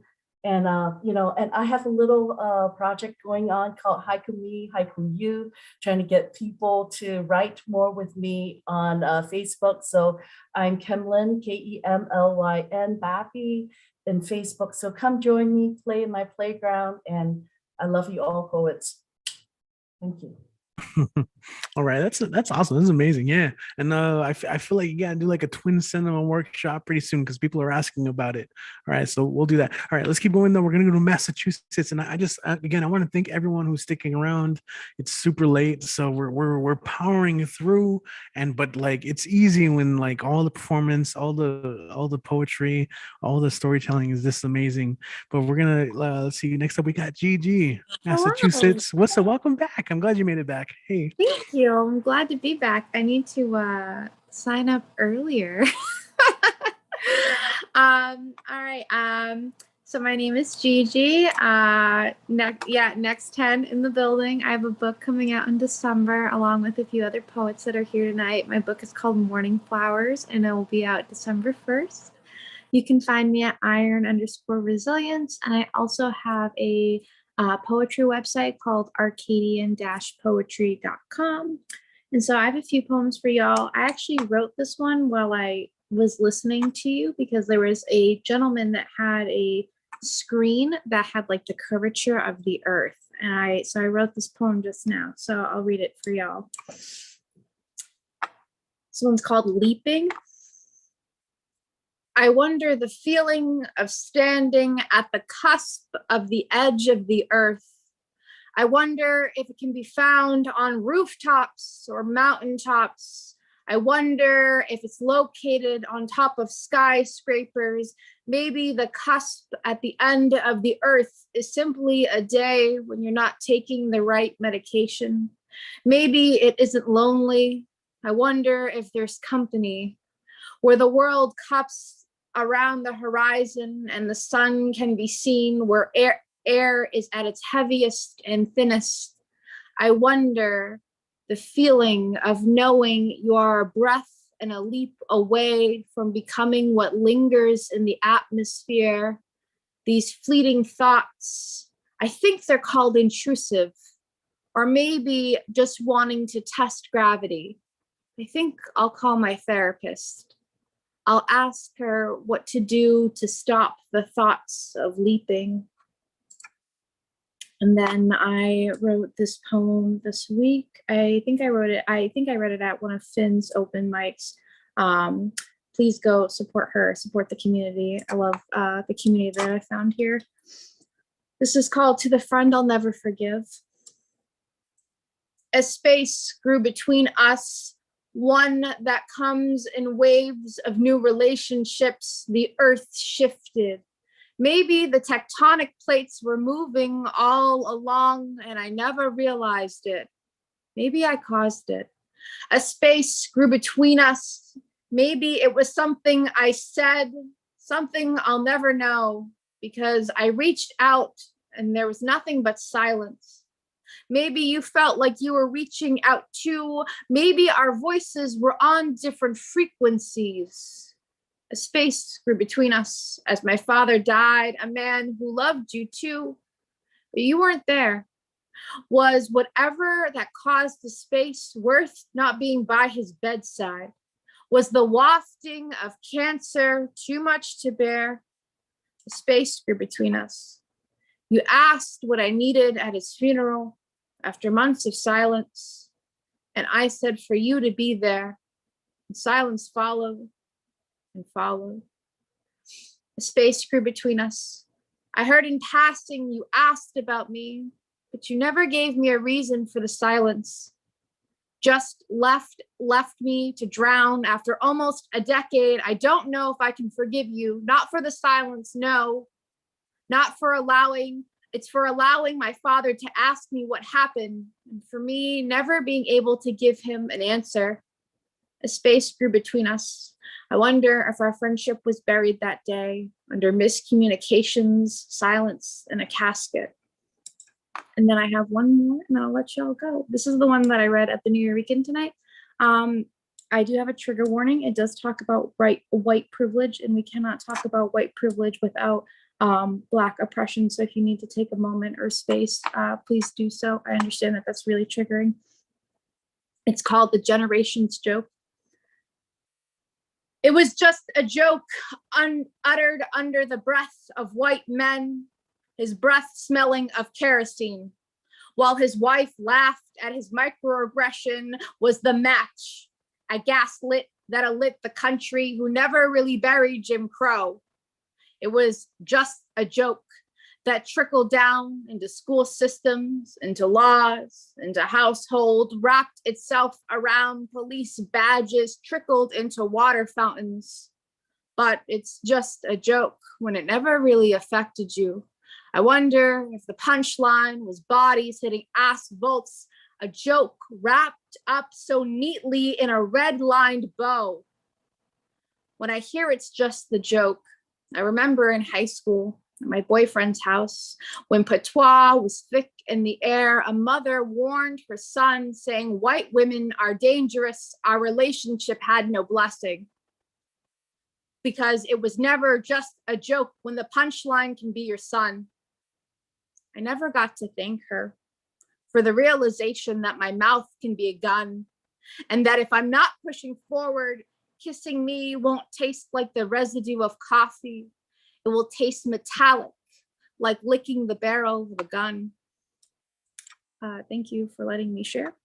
And it was so nice to be here again with you guys. Awesome. And really quick, your social media, or like if you got anything you'd like to promote. Yeah, so again, my social media is iron_resilience on Instagram and arcadian-poetry.com.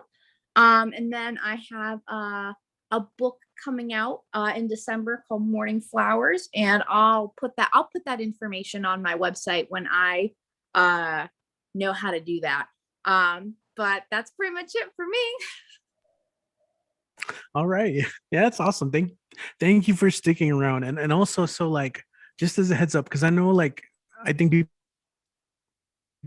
are except the day of, where there's already like a lot of people signed up. If you haven't already, there are a couple of ways you can like get on list early. Like, we put it up by the weekend. We usually put it up before the New Eurekan sign up. So Cool. you know, even if you're not planning on coming by, sign up anyway. You know, cool. It doesn't hurt. So we do have a link tree. Let me find that link and put it here. But if you subscribe to us on YouTube, Barbed Wire Open Mic, I create the online video. That's one of the first things I do, actually, is I create the online video. And if you look at the description, I put the link to sign up. And that goes up as early as Saturdays, Sundays. Oh yeah, I follow you guys on Instagram, but that. Oh, okay. Yeah. Cool. And then yes, actually Instagram is usually one of the last places I promote. I should do it earlier, but I forget, like, because I do a separate flyer. I make a separate flyer for Instagram because it's like a square. Yeah. But on Facebook, I Barbed Wire Open Mic. So just throughout the week, or you can just message me if you guys want to. I mean, I never really promote myself on here, but you can follow me on Instagram at Dead Wall Reveries. I guess I don't promote myself because most of you guys, I think we already have each other on there. Yeah, you gotta promote yourself. I need to Yeah, get linked. yeah. Our Facebook, Richie, David. I used to have a green screen with all that info. I should bring that back or something. I kind of like the live background a little bit, but anyway, yeah. It's a nice vibe. Yeah, I got the glowing light. It's changing colors. Anyway, let's keep going because we got more peeps. But yes, Barbed Wire Open Mic. Follow us any way you can. Facebook, Twitter, Instagram. We'll post YouTube. If you follow on YouTube, actually, that's a good way, because as soon as we post that video, in the description is the link to sign up. Okay, let's keep it going, and let's see who we have next. Do we have? Oh my God, we have Ray Jane. Ray Jane is just. Oh, she's so amazing. Like she's like, you know, when you hear music and it makes your hair stand up, that's what she does when she performs. Like just amazing stuff. Yo, let's hear it for Ray Jane. Hey, Richie. Oh my God. Woo! Woo, child. I'm tired, honey. I don't know how y'all do this every week. Ooh, but I'm here with you. I'm glad to share space with all of you as always. Thank you for all your gifts that you decided to share. So I'm also compiling for my first book, and in doing so, unearthing some pieces that I'm falling back in love with. So I'm going to share a couple of shorties with you. And I hope that you can feel it. If you like what you hear, you can find me at itsrayjane.com. That's itsrayjane.com. Links to Instagram and all the rest of that from there. All right, cool. So the first one is called Allow. I wrote this in 2016. I don't know what I was going through. Some days when I allow myself to be flesh, allow myself to be real, not Amazonian, fearless, impenetrable, goddess head erect.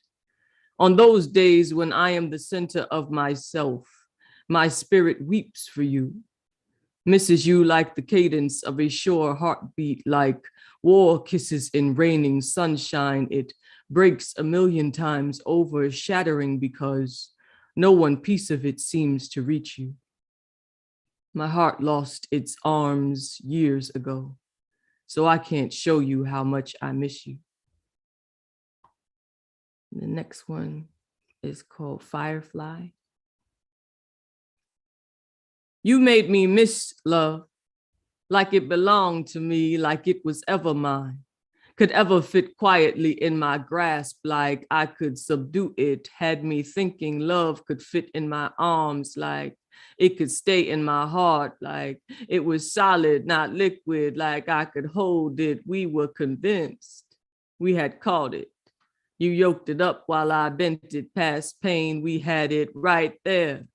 Nabbed in our web of intertwined fingertips, we would check on it, marvel at its light like captured firefly. We closed the lid over it, feeling like we had won. Us, two explorers of life's night in search of something luminescent. We thought we had it. Finally, thought we got it. Shit, we had it so sweet we jarred it, but we didn't know what happens to a flame contained. The next one is called 1 John 4:12. Perfected love, difficult to describe, perhaps because that ain't my testimony yet. The warmth in interwoven fingertips, tight grip, not a bit of slip. It will be perfect, you and me. In eternal symmetry, the longing loves of our past lives, rejoicing continuously, finding each other for the first time again in the now.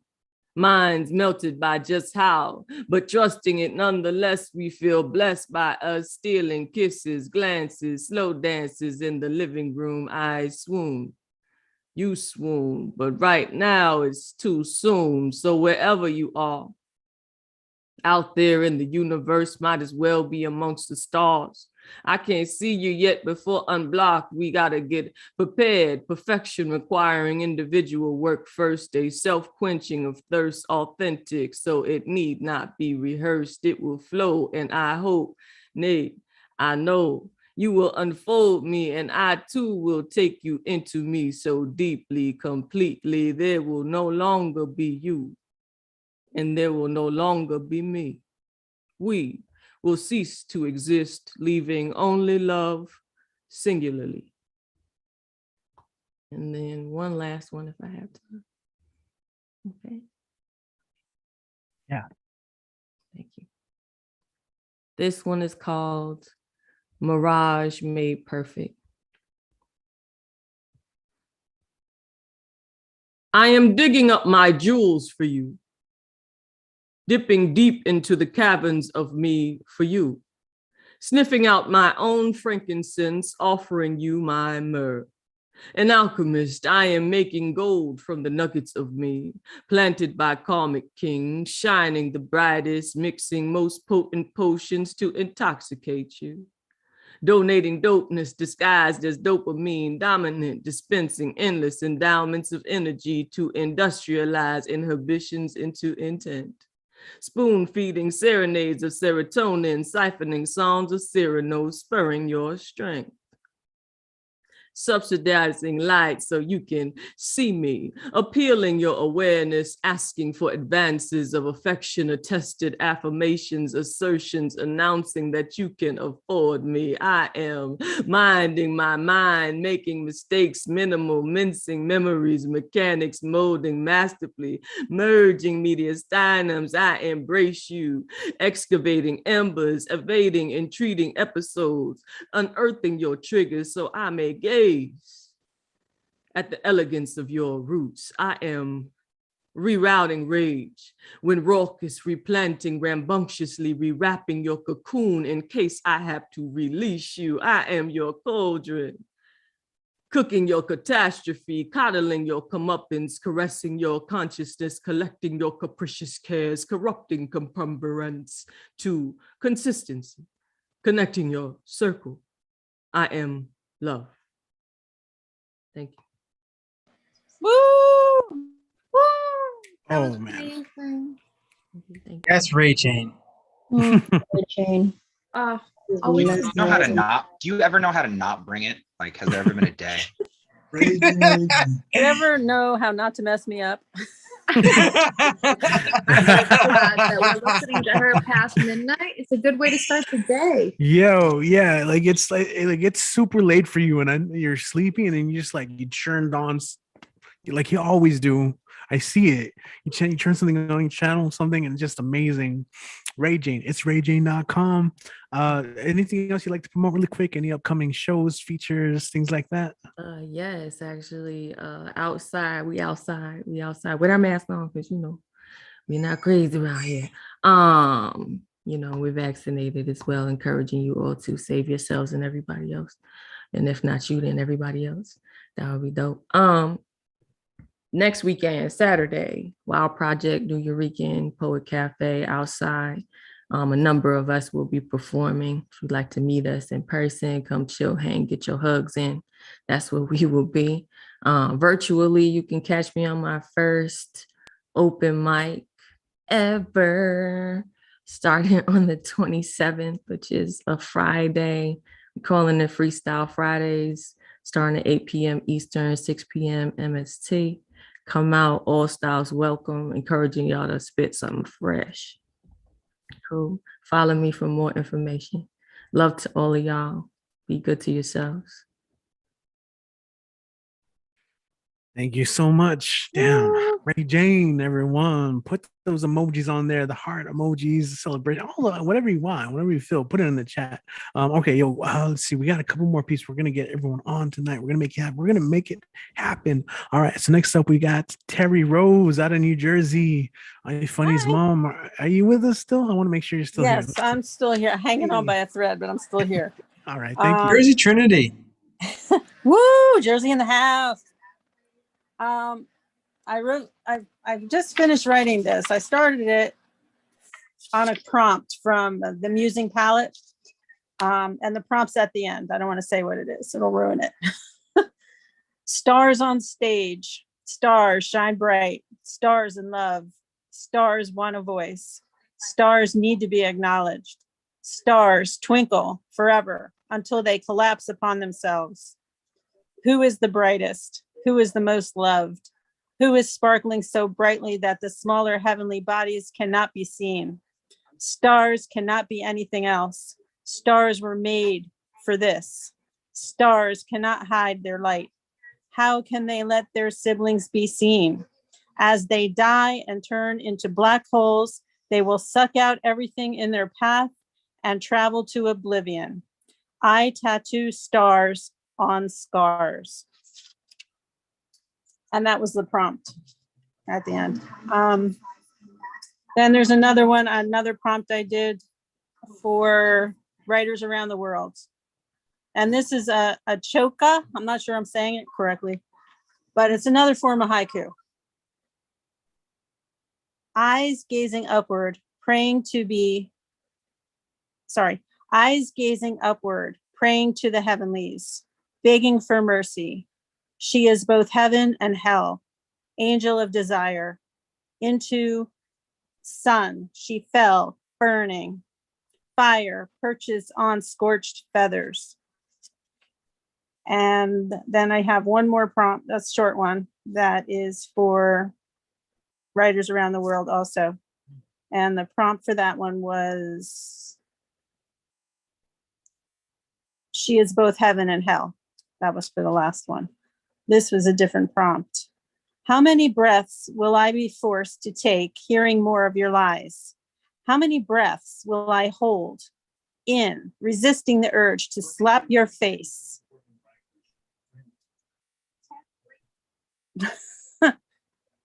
When you stick to the story anyway, how many breaths will I bite my tongue, wanting to snatch the member out of your mouth when you are caught? How many breaths will I resist the urge to cast you out for what you have done? How many breaths will be left inside of me after I run away screaming your name? And that was how many breaths. All right. Yes. Yes, Jersey Trinity. Yes, And how- Terry. The Jersey Trinity completing it tonight. Terry Rose. So on Instagram, iFunny's mom, right? Is your Yes. What do you prefer? Yeah, is that it? Yeah, that's it. And that's funnies with a Z. iFunnies, IEZ, mom. There you go. Awesome. Thank you so much. New Jersey in the house, the Jersey Trinity. All right. So I think we had Amanda Wilson sign up, and I saw her join, but like then she's gone. She's not here, right? Oh man, Amanda Wilson is like one of our like early like awesome poets that was joining us from Florida. I don't see her here. So Amanda, we got to get you on soon, okay? But we got Andy next. Andy's joined super late. He's like, "Hey man, can I jump on?" And we're there. We got Andy, we got Atlas, and we got Dan. That's the list tonight. And Andy always kills it. Andy, how you doing, man? And also, we're gonna put the spotlight on you. Don't get surprised. Okay. All right, ready? Here we go. I'm Spotlight. ready. I'm prepped. Spotlight me. Wait. Oh, wait. I was spotlight for a minute and now I'm not. Good heavens. Hi. How are all of you? I figured I would jump in real late. Oh, no, I'm back. Everybody wants me to have this moment. Son of a bitch. Wow, what the fuck is up with that rat's nest? All right. Hey, y'all. Hi.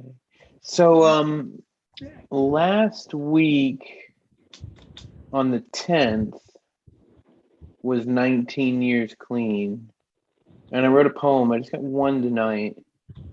As I was sitting back, sort of reflecting on an old running buddy, and it was sort of a trip, and this one came out, so I figured I'd come out and read it tonight because, well, it's at the edge. This is called "I Find Your Lips in the Midnight of My Mind," or "I don't have the words to say forgive me because I refuse to die." Even the softest bed sheets scrape like sandpaper as I lie awake. Sometimes 19 years are just a day ago. They tell you starlight is romantic. They tell you it is soft, rather than death by 1,000 sharp pinpricks of light never bright enough to keep us safe. I find your lips in the midnight of my mind. I remember that rush of breath against a tongue. I remember what it felt like, the quickening of a pulse felt against the wet, hot muscle pressed against my own.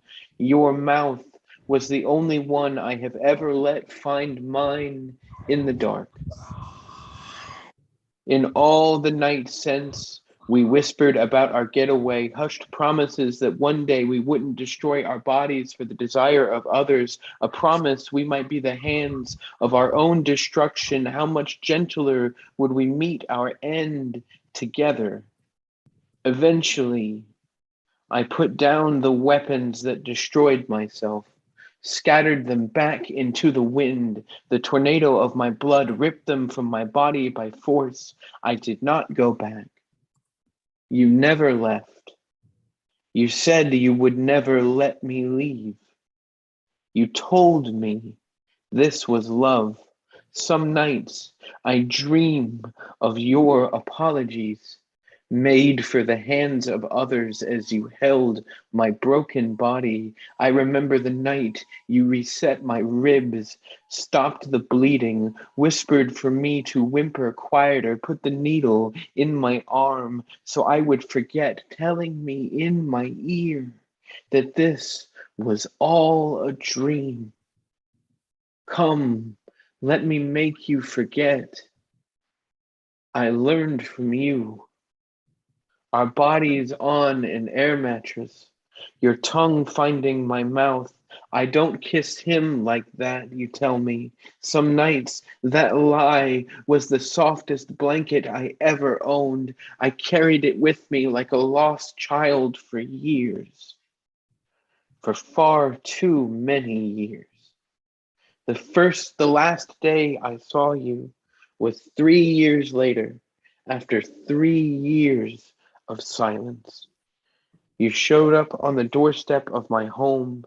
You had never been here, or to this side of town. You begged me to run away with you, to run away with you, to run away with you, to run away with you, to finally find the freedom we had dreamed for as we explored the inside of one another. I turned you away. My eyes burned with a rage so hot, I couldn't tell if you were scared of me or if this was the only time I was ever truly wanted. It was the only time I've ever wondered if my rage could burn a city, my body becoming giant. I told you, if you ever set foot in my world again, I'd end you. That I had not forgotten, have never forgotten. No matter how many hushed lullabies were sung through the sting of needles. You walked away from my front door and out into this memory. Some nights, even the softest bed sheets scrape like sandpaper as I lie awake, looking for the words of sympathy or forgiveness. Your mouth finds mine in the dark. Thank you very much. Masterful storytelling. Holy shit, Andy. Holy shit. Great. That was wonderful. Thank you, Andy. Thank Good you, night, y'all. Andy. Happy birthday also. Sobriety birthday. Yes. Oh, hell yeah, man. Yes. Congrats, man. Thank you guys. Love you all very much. Andy, yo, I have and nothing to promote, but there's something going on at Lincoln Center on Saturday. Like Ray Jane's got like a mic happening at some point. I don't know where Ray went. She's somewhere on the screen. And Paul's got a ton of shit happening, and Nick's probably got a ton of shit happening, and Gigi's got a book. So like, yeah, all of you should like, buy Gigi's book and like go do this shit and go to the stuff and see the things. I love it, man. Go to the stuff and see the things. Andy, thank you, man. I'm glad you stuck around because it got a little late. You were like, hey, man, when am I going up? Can I just jump in? But appreciate it, man, so much. All right. So, dude, I'm tripping out. Like, this is like Advocate of Words showed up tonight for a little bit, like that's unique. That's rare.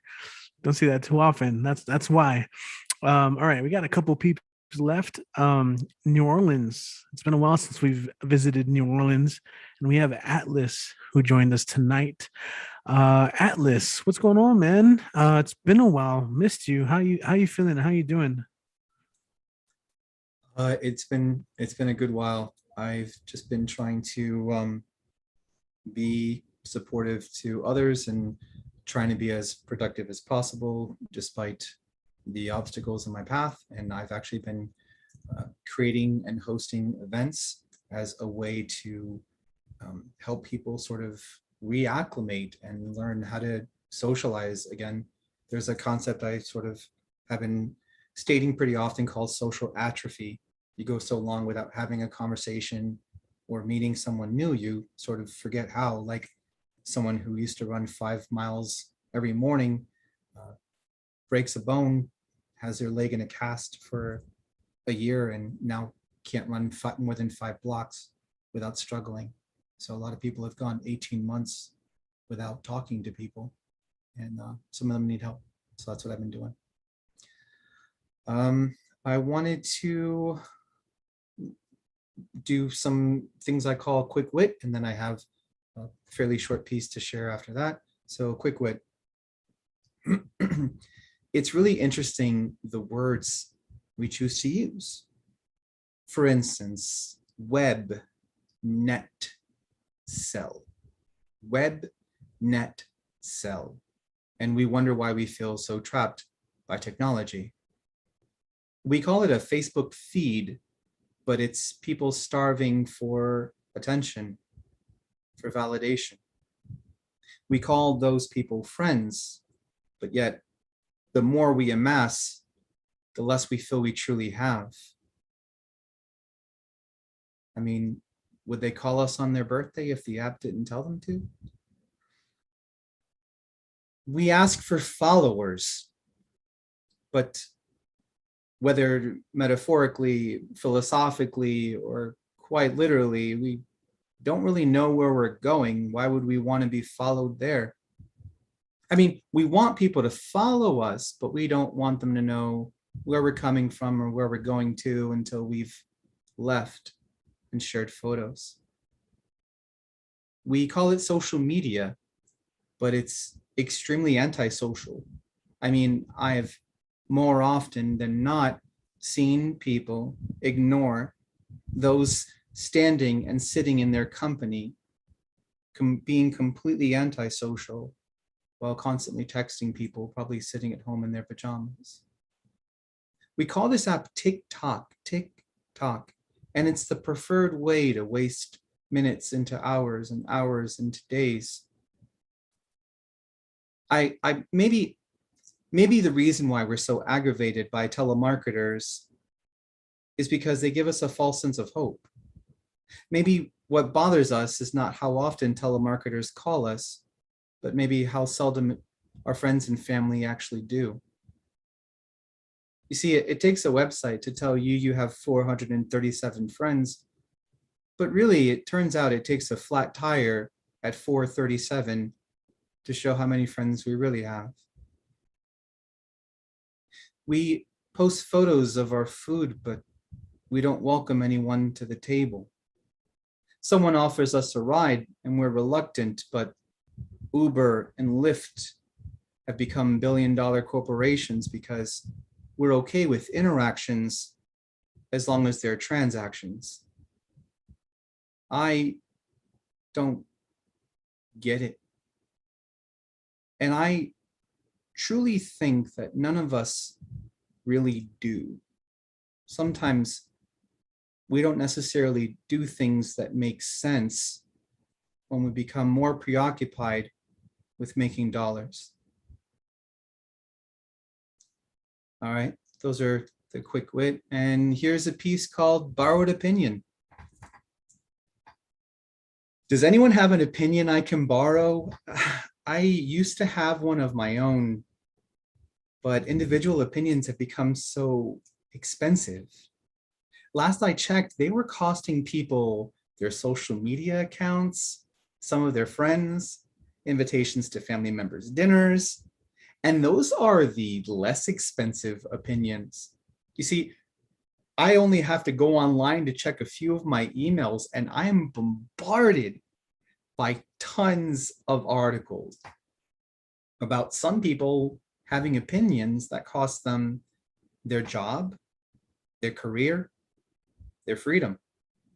I can't afford to lose any of that, especially since I barely have any of it in the first place. I don't have much to lose, and I've already wasted so much money. I went and got this fancy TV and all these streaming services, but every show I try to watch ends up getting canceled or having all the characters fired or changed, replaced because, well, you know, opinions. I got this laptop, but I can't seem to use it for anything other than short, safe, work-related communication. I pay for this phone,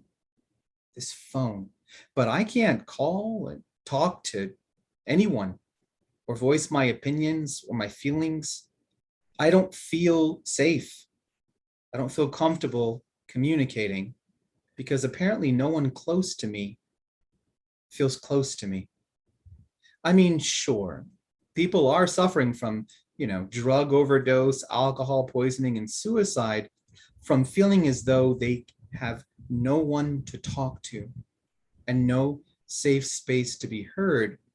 But apparently, the more pressing matter is that some people are getting quite offended by what they choose to read and what they choose to hear.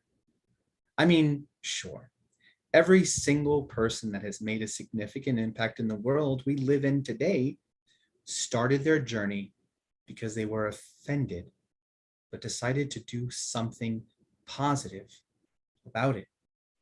Every inspiring movie you've ever watched, every fascinating book we've ever read, every compelling speech ever delivered, all of those are the lasting echo of someone who didn't like what they saw and wanted to make something better. But building something takes way more time than having something removed or destroyed.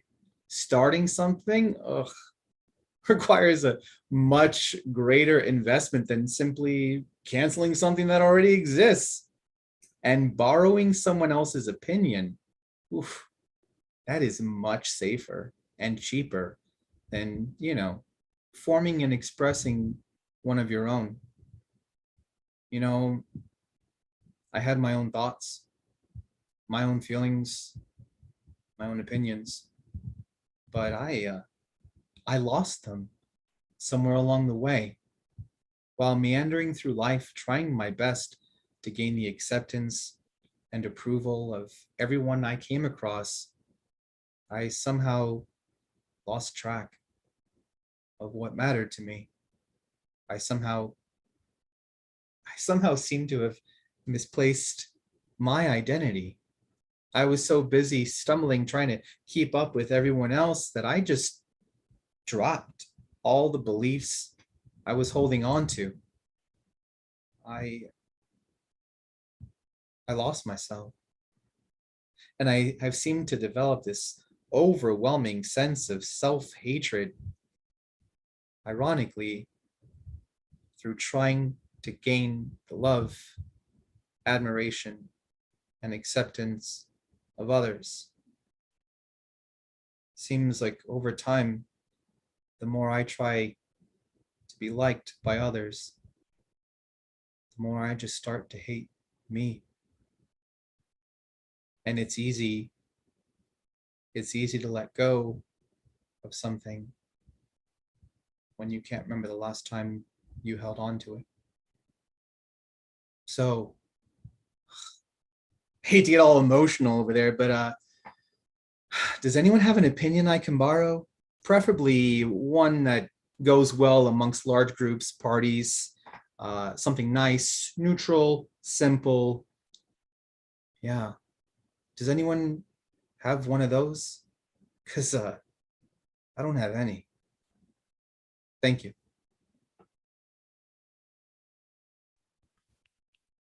All right, man. Atlas. Thank you, man. It's been a while since you've been here, dude. Yeah, it's good to hear your stuff again. What do you got going on right now? Like performance wise or something you'd like to promote? I started a company called the Beacon Collective, and there are a few things that the company does. One is it provides a way for these venues that are struggling A lot of people, they don't know where to go because they assume a lot of things have been closed or have restrictions or limited hours or almost non-existent. So at the same time, people also desperately want to have something to go to. So I have been building up a network, partnering with businesses that are looking to be more heavily promoted, while also reaching and building a community of people looking for somewhere out of the house to meet people, like safe spaces. And then a lot of us have sort of forgotten how to sculpt a conversation. So I've created these things called catalysts, simple, small cards that I scatter around the coffee tables at the different venues. And what it does is it prompts these conversations that are open-ended questions. And then on top of that, now I'm working on a patent to be able to have, right now, it's hard to sort of navigate socially. You don't know who wants to be distant or who's desperately seeking to be approached or embraced.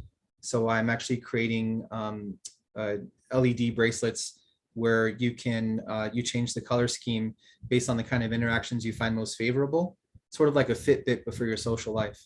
So I'm working on that as well. Wow, man. Yeah, dude, is that part of your link tree now that we can check out, like what you were just mentioning? It's actually a whole separate website called the beaconcollective.org. Okay. Yeah, I have so many different things going on, but I don't want them to commingle because they all have like a life of their own, you know? Mhm. But yeah, as some of you know, my niece committed suicide. She was really depressed and alone, and it's like a huge epidemic. And for every one person who's died from COVID, 3 people have killed themselves. So I think a lot of that stems from us wanting to feel connected and be connected, and people unfortunately not knowing about beautiful opportunities like this, or being too fearful. And so I just want to do anything and everything I can to help people feel just a little bit more empowered, and just providing them the tools. Sometimes we don't do things because we don't feel that we are capable or equipped. And so I can at least help people feel equipped. So yeah, thank you. Yeah, thank you, man. I mean, that's one of the things we can do in life is when we experience something is like, what can we do, you know, in our actions? We can say anything, but like in our actions say a lot. So, you know, once again, condolences. Like I remember you sharing that. That's sad, man. But you know, we're gonna persevere, triumph through that. So I'm happy to hear about what you're doing off of that. And I think you guys are all amazing. I'm glad we're getting together. We're trying to make it happen, you know, like despite the circumstances, you know, we're trying our best. And so I know you don't like praise, but I feel compelled. Like Mhm. you've spent so much time and finances and energy allocating this space for people. And I'm sure people publicly thank you. I'm sure you get emails, text messages, whatever, but like I am so inexplicably grateful that this is something that like my Monday night can consist of, because a lot of events, it's through self-fulfilling prophecy. A lot of events don't take place on Mondays because they assume that so many of us are this Monday through Friday thing. So like, oh, people are too busy and too stressed. There's no point in having anything on a Monday because no one's going to be there. And like, it's because people are so inundated and so stressed that it is so rejuvenating that you create and foster this atmosphere.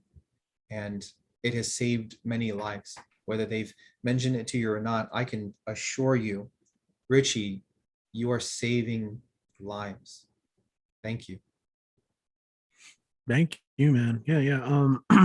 Definitely. I think that's this is actually before the pandemic. A lot of people have expressed that sentiment because sometimes people just need a stage and a mic and a voice to share that in a community to build around it. So, okay, we got one more performer, guys, tonight, and I want to thank everyone. We went like super extra longer tonight, but I mean it's fine. We're here, we're hanging out, and we'll also have an after party. We'll hang out as long as we can until then.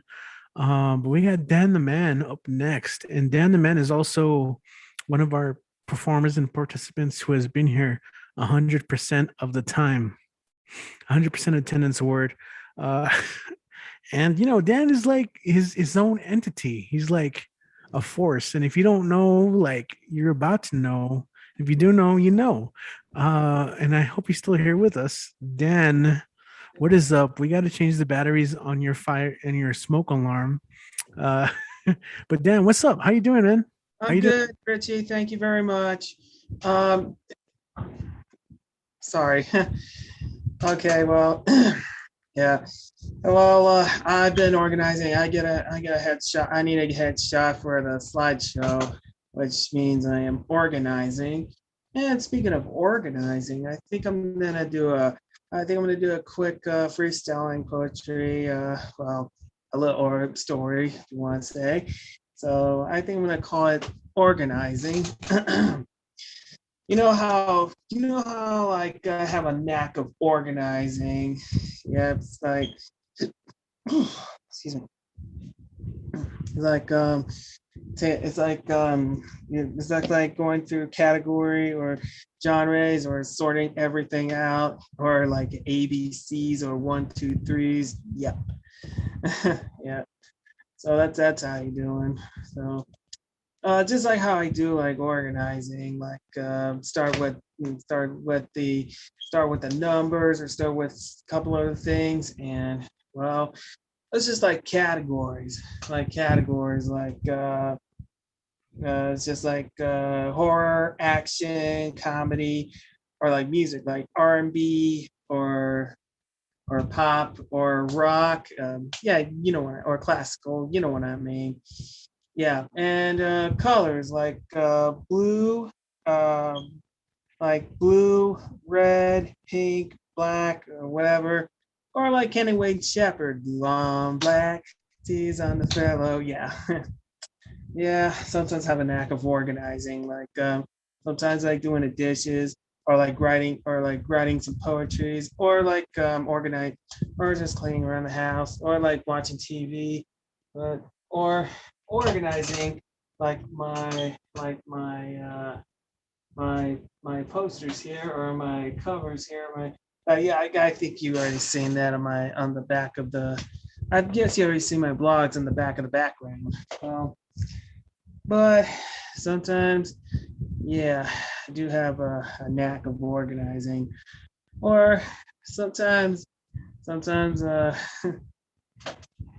sometimes I have to take out the candy that you don't like, or just set it aside and keep the candy you like, or set up a food, or like a recipe, or okay, I think I'm off on the organizing stuff, but except you're well organized, like how do you yeah. Well, minus the crime family. Nah, no. You see it on TV, like The Sopranos. Yeah. Or it's like organizing your wallet, like you get credit card, driver's license, cash. Yeah. And sometimes old school. Or yeah, because I like a knack of organizing maps, like have an obsession with maps. I look on the directions. Yep, place to get. Yeah. Sometimes you place one thing, one another, or like you collect cars and organize it safely, or like you're organizing a book, or you like organizing a notebook, or these kind of notes right here. And I think you remember the urban dictionary, the poetry dictionary. Yep.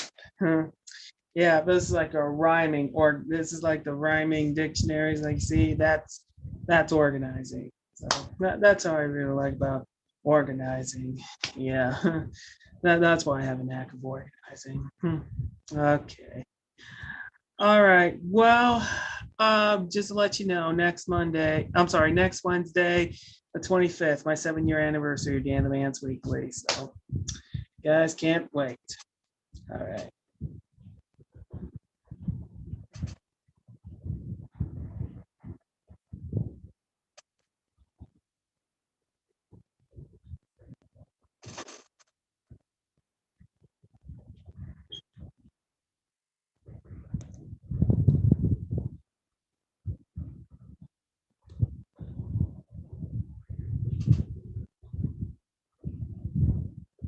All right, here it is. Read it and weep it. Okay, don't miss. Just find me on Twitter and Instagram and Facebook. Don't forget hashtag Dan the Man's Weekly. Find Dan the Man's Weekly on YouTube. Don't forget to subscribe it. Just watch, search the title and watch. Okay. And screenshot this if you have to, or go to YouTube, find it, and find my card. Screenshot it, please.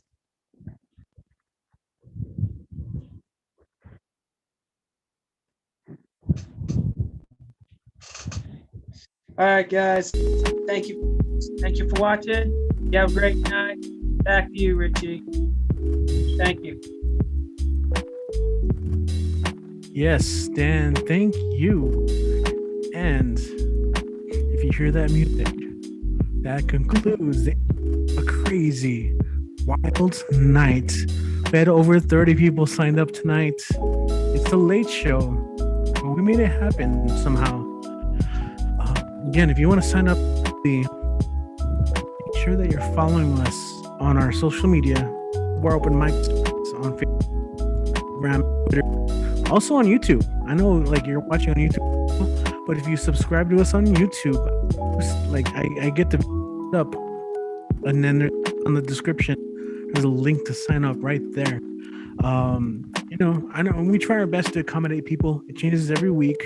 This is the most people we've had in a while, but like, people spit fire tonight. It was amazing. I want to thank everyone who did stay up, especially those on the East Coast and Central. Like, it's a little later, and I get it, it's late. But it was a great show. So my gratitude to everyone for the stay-at-home open mic presented by Barbed Open Mic Series, Paso, Texas. My name is Richie Marrufo. You know, we'll see you next week. We're gonna be here. All right. So we're gonna end the live stream. Beautiful people all around. Let us know in the comments. Who did you like? You know, make sure you like the video, subscribe, and we'll see you next time. Peace.